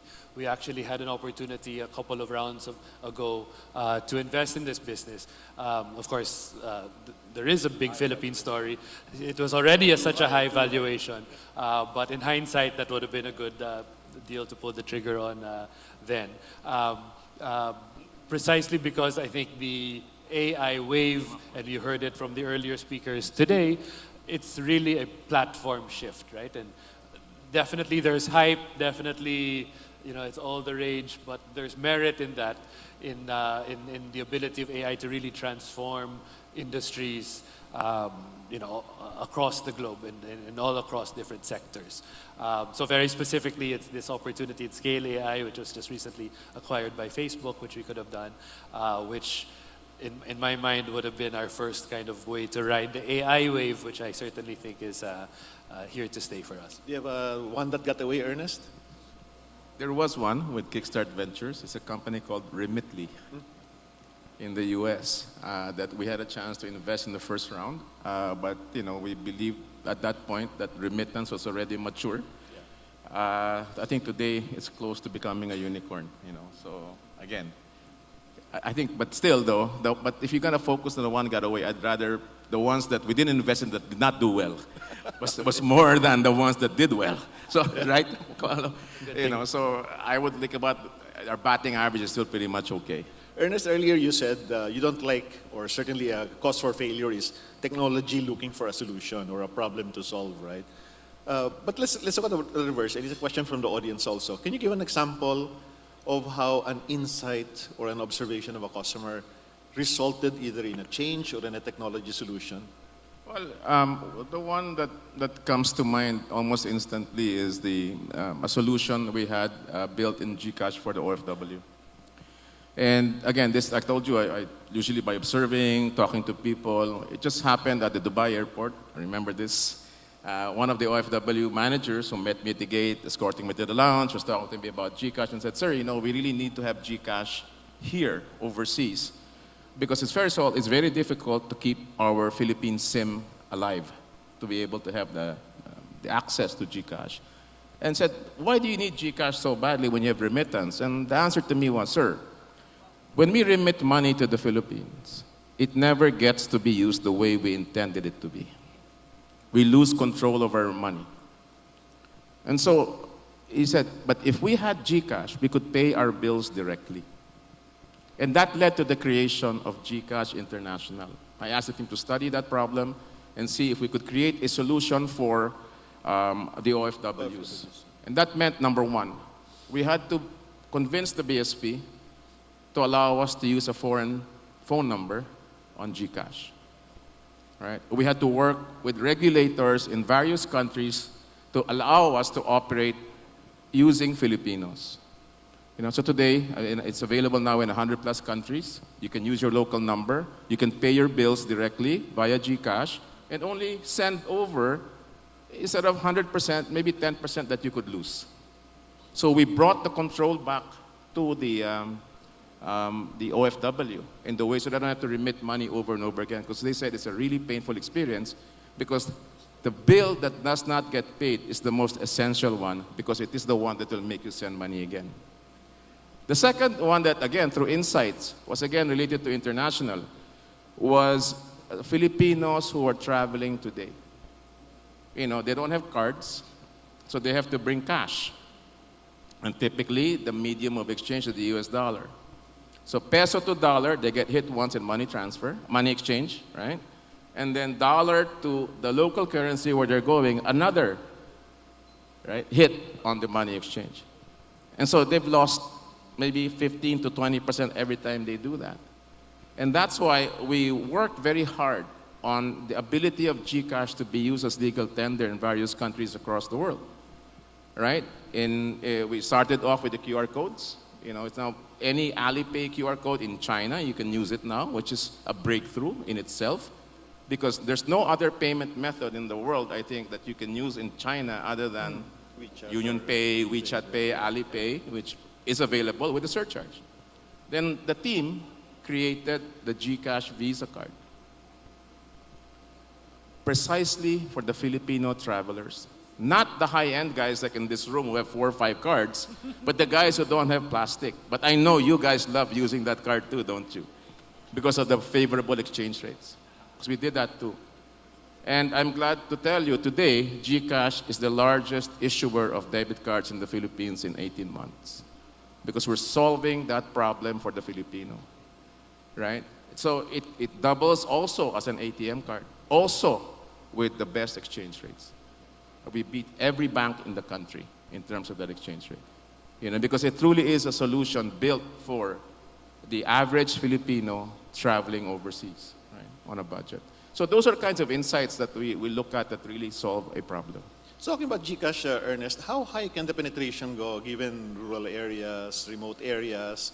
Mobile isn't as good in many places. Of course, our central bank keeps printing new paper bills, striking new peso coins.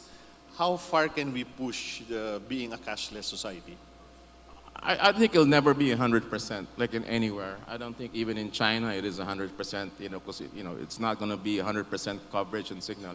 But what I can tell you is that we're working very hard with government. I'm a member of the PSAC, which is the Advisory Council to the President. And one of the initiatives we have there is to improve connectivity, even provide free connectivity in these areas in conjunction with the telcos, what they call the GIDA areas, right? There'll be a program coming out. If it's not been announced yet, I'm not sure it's been announced, but again, to provide free coverage there, allow people to use 4G, 5G, Wi-Fi, whatever connectivity we have, subsidized by the government to enable all this. But again, I don't think it'll be ever 100%. As far as the new bills, I think it's great. I don't know, I don't care about bills. I don't like cash, right? So, it's great to look at. Maybe put in a frame, maybe one day.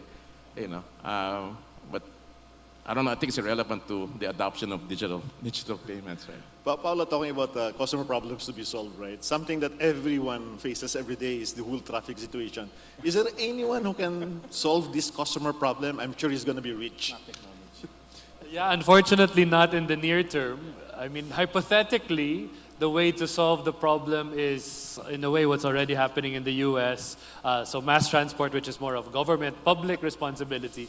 But on the private sector, if you could coordinate shared cars, driverless, and everyone operating based on their time on a managed network, that could be a solution, right? But to get from where we are today, where we can't even get our EDSA reconstruction done, to that ultimate outcome, that's many lifetimes away. So unfortunately, one of the intractable problems maybe. Well, we're doing our bit as well, Hill, on that. We're taking public transport on the MRT, LRT a bit easier.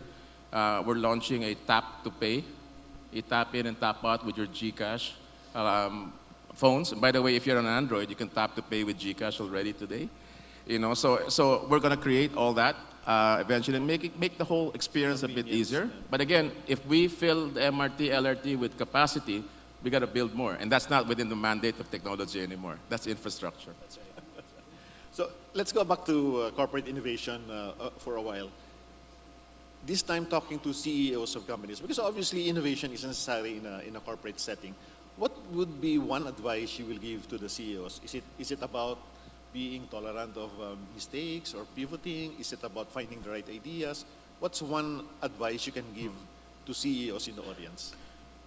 For me, the reason we do innovation is not because we just love to do it. No, it's because we anticipated a problem of plateauing growth. Every business will plateau at some point in time. Globe was growing fantastically the period of 2010 up to maybe 2021, 22, and you could see the growth taper off as data adoption kind of peaked. And it was 2016 when I said, hey, you know what, we got to shift course here. We're going to build the next engine of growth, right? Because you could already see in developed markets, telco was not growing. And telco is going to mature one day. And if you look at the P&Ls of the two telcos in the first quarter of this year, it wasn't very good. So the prediction was right. It peaked. Because how much more video can you watch and how much more Facebook pages can you view? Right? It's really at its peak. And so that was, I think, a paranoia at that point among CEOs who say, we have to create that next engine. And what is it in our arsenal that we have that allows us to build that new business that can scale and really make a difference for our company? So that's what the battle cry was at Globe in terms of innovation. What about you, Paolo? Talking about solving customer problems, obviously, current businesses today do have product services for their customers, but as Ernest says, there will come a point in time where there will be alternatives, maybe price pressure, obviously requiring some form of innovation in the company. What would you tell the CEO? How do you handle innovation in a corporate context? I think I would give more practical advice on what I would do in any business, and where ultimately I think the scarce resource will be, and where taking those unfair advantages that Ernest mentioned in a corporate setting and being able to translate those in a new market or new product or adjacent product accordingly. So I think the insight is around data, right? And of course, it's a little bit also said too much, but that's the reality, right? The reality is that the level of insight and customer knowledge, intimacy you can have with your customer around their preferences, around their buying behavior, around their decision points. And this goes B2B as well as B2C, right? B2B, often it's kind of vendor corporate relationships. B2C, it's a little bit harder to pin down, right? Often there's some magic in a B2C consumer approch that you'll need to find, right? But in general, in any type of business, the nature of an innovation will come from an insight around an unfair advantage of proprietary data you have. And in a wave of where AI really will be quite game-changing, it's those who are able to harness proprietary data sets to define and improve whatever industry or sector that is, that will really, I think, be the new wave of winners. In the same way that I think, as Ernest mentioned earlier, GCash is the most exciting startup, if you could call it that, or venture in Southeast Asia today that people are saying is true. It was founded on Ernest's insight about the need for understanding what these customers do and what the Globe subscribers are doing. Thank you for listening to this wonderful fireside chat with these two gentlemen, Ernest and Paolo. Please join me in thanking them.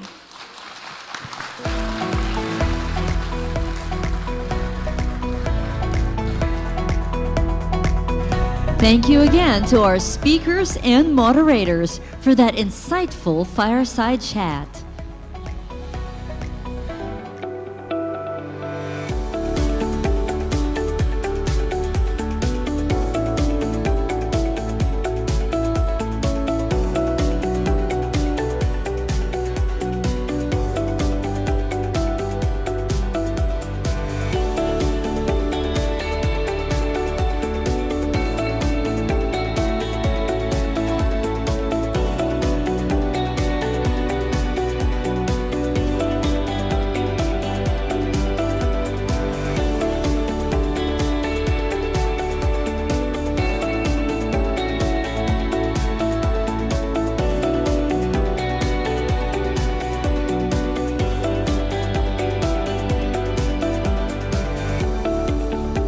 Please do not leave yet, because we are about to award the winners of KPMG's Academic Innovation Challenge and Global Tech Innovator Competition in the Philippines. Now, to recognize the trailblazers in our country, let us all give a round of applause for the Vice Chair, COO, and Co-Head of Advisory of RG Manabat & Company, KPMG in the Philippines, and MAP Governor, Attorney Noel P. Bonoan. Thank you, everyone. Good afternoon. It's been a jam-packed afternoon. A lot of learning, a lot of insights on tech and innovation, and so many familiar faces that I see in the audience. Hello to all of you. Thank you to MAP for organizing and co-presenting this summit with us, our KPMG RG Manabat.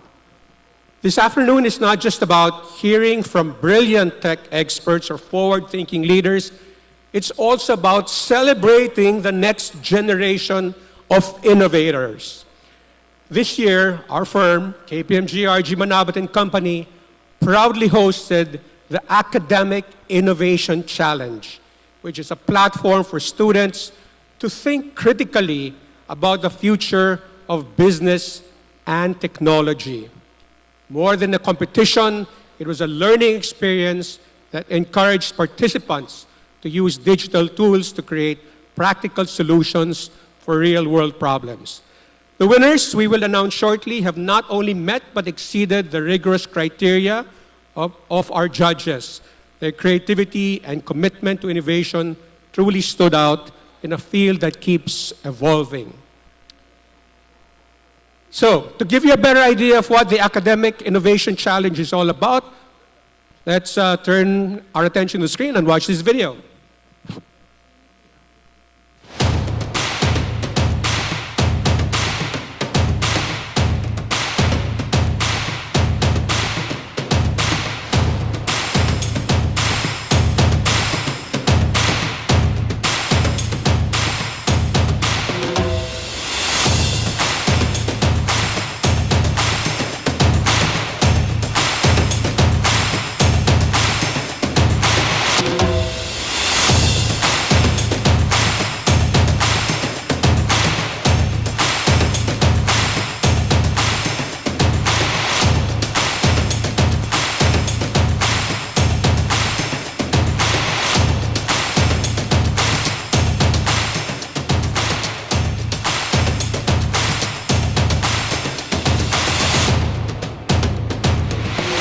One of the top stop dyan, just join. Kasi no matter what happens, you still get valuable experience. Yung process ng pag-create, yung pag-brainstorming ng ideas, yung paggawa ng habang ginagawa agent.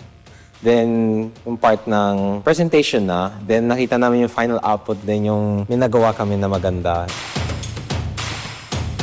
It's a shift from the usual academic competition. I wanted to try some tech pitching, yung startup talaga. And this was the vibe that I was really going for. So this really prepared me for what I want to do moving forward.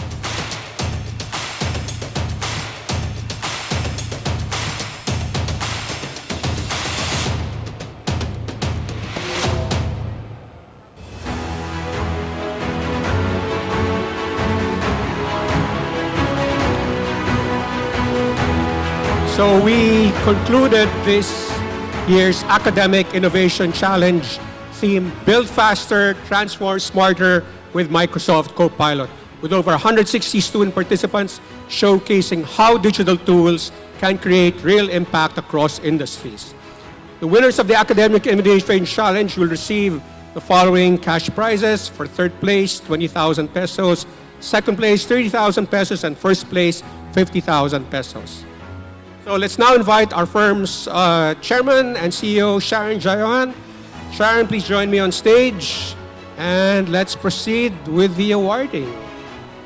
So, for third place, Signer J from Polytechnic University of the Philippines, Santa Mesa, composed of Emmanuel John Aguilar, John Renzo Erfello, and Jaco Gingab.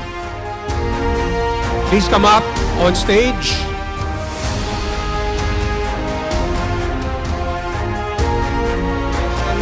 Congratulations, guys. Congratulations. Everyone give them a big round of applause.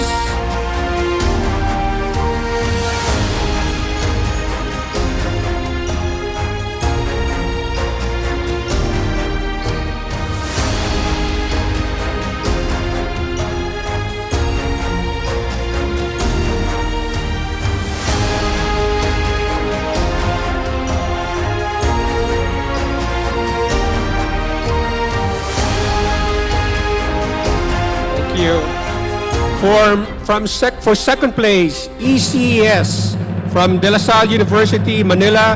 The team members are Crisel Ignacio, Amsterdam Tomas, and Chico Andre Olaguer.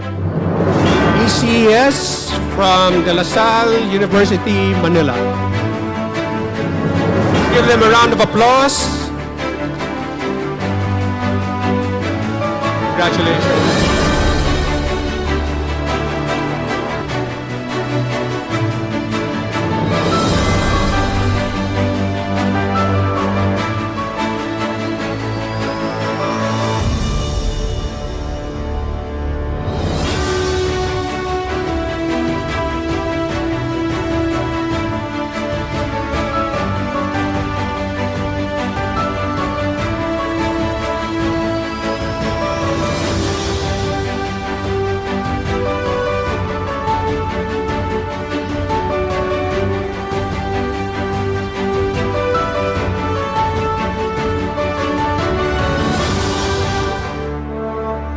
that leaves in the first, for our first place winner, the Worcestershires from Polytechnic University of the Philippines, Santa Mesa.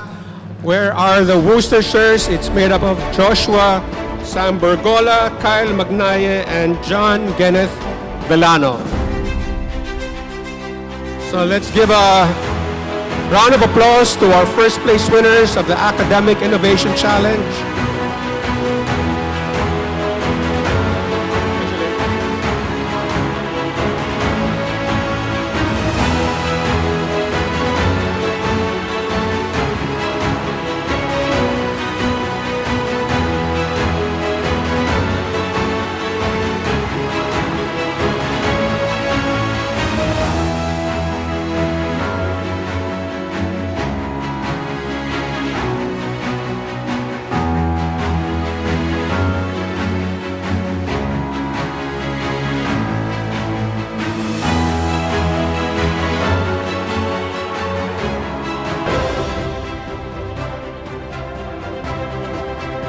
I think all the winners are being asked to come up on stage because everyone's a winner.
Thank you very much, everyone.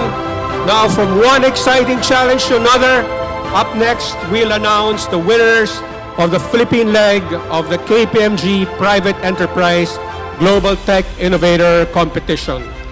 This annual competition recognizes startups and scale-ups with innovative technologies, strong business models, market traction, and the potential to scale globally. To qualify, companies must be independent, not more than 5 years old, and it can be pure tech, tech-driven, or tech-enabled. Scoring was based on 5 equally weighted categories: innovation, entrepreneurial spirit, growth potential, customer focus, and risk awareness. So let's just watch a short video of this competition.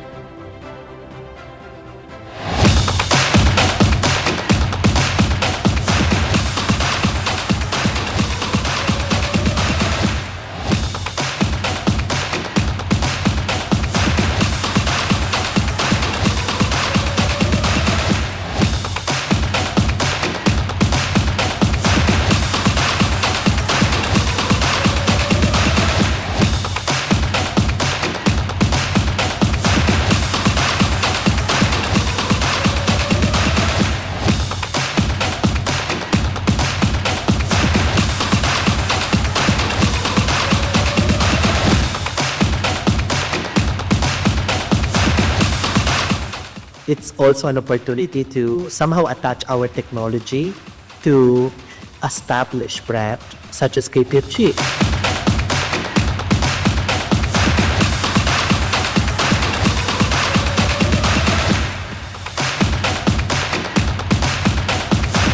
Para reason why I joined KPMG at the Global Tech Incubator is of course to promote our business and of course to also promote our advocacy, which is climate technology.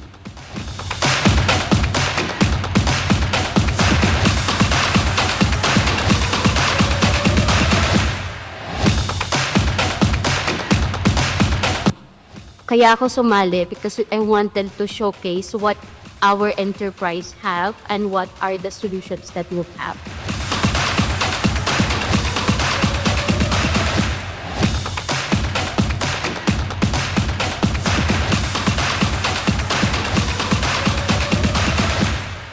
So let me invite now Hill and Sharon to join me on, Sharon, join us on the stage. So our three extraordinary finalists in the Philippine leg of the Global Tech Innovator Competition have shown us what it takes to go from a bold idea to a business with global ambition. Across the many startups we reviewed, these three stood out, bringing a diverse mix of technologies, bold thinking, and inspiring leadership. Now, the winner of the Philippine leg of the Global Tech Innovator Competition, as with the past 2 years, will represent the Philippines in the Web Summit in Lisbon, Portugal. So, receiving the bronze award is Waste for Good Technologies, represented by its CEO, Laurelyn Dakiwag.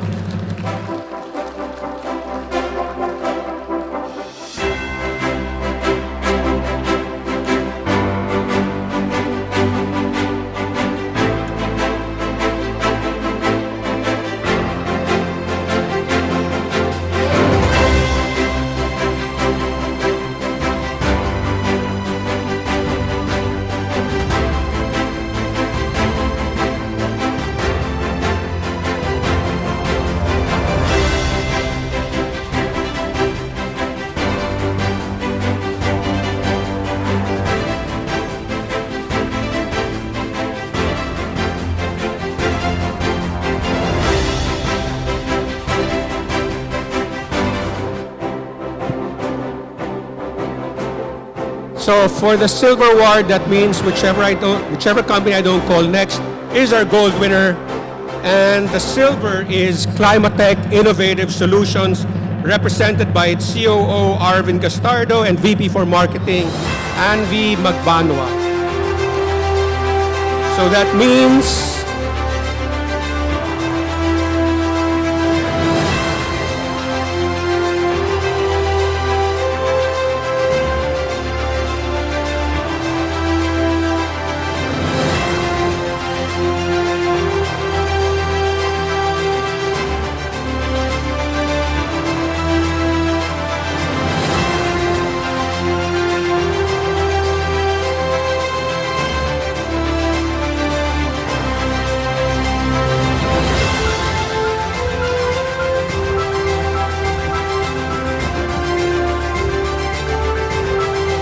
that means that who's heading to Lisbon, Portugal is the gold winner, Better Team Technologies, represented by its CEO, Bo Discarga.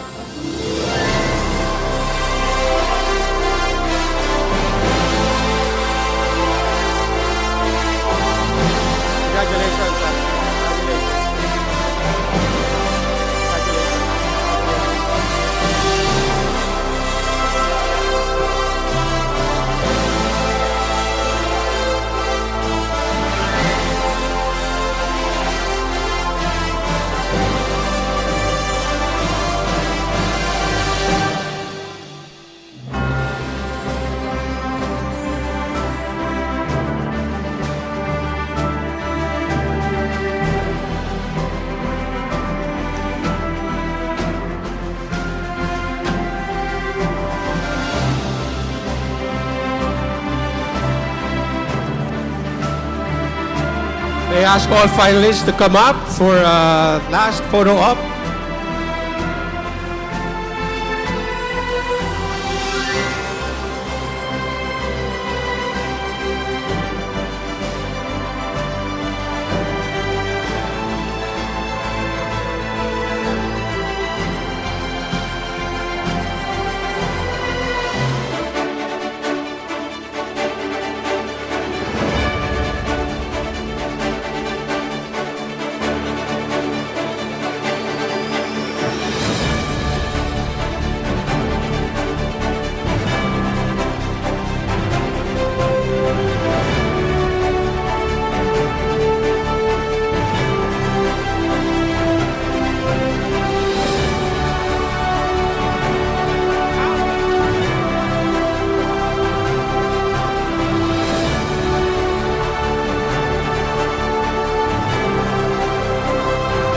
That does it for our Academic Innovation Challenge. and our KPMG Global Tech Innovator Chat Competition. Congratulations to everyone.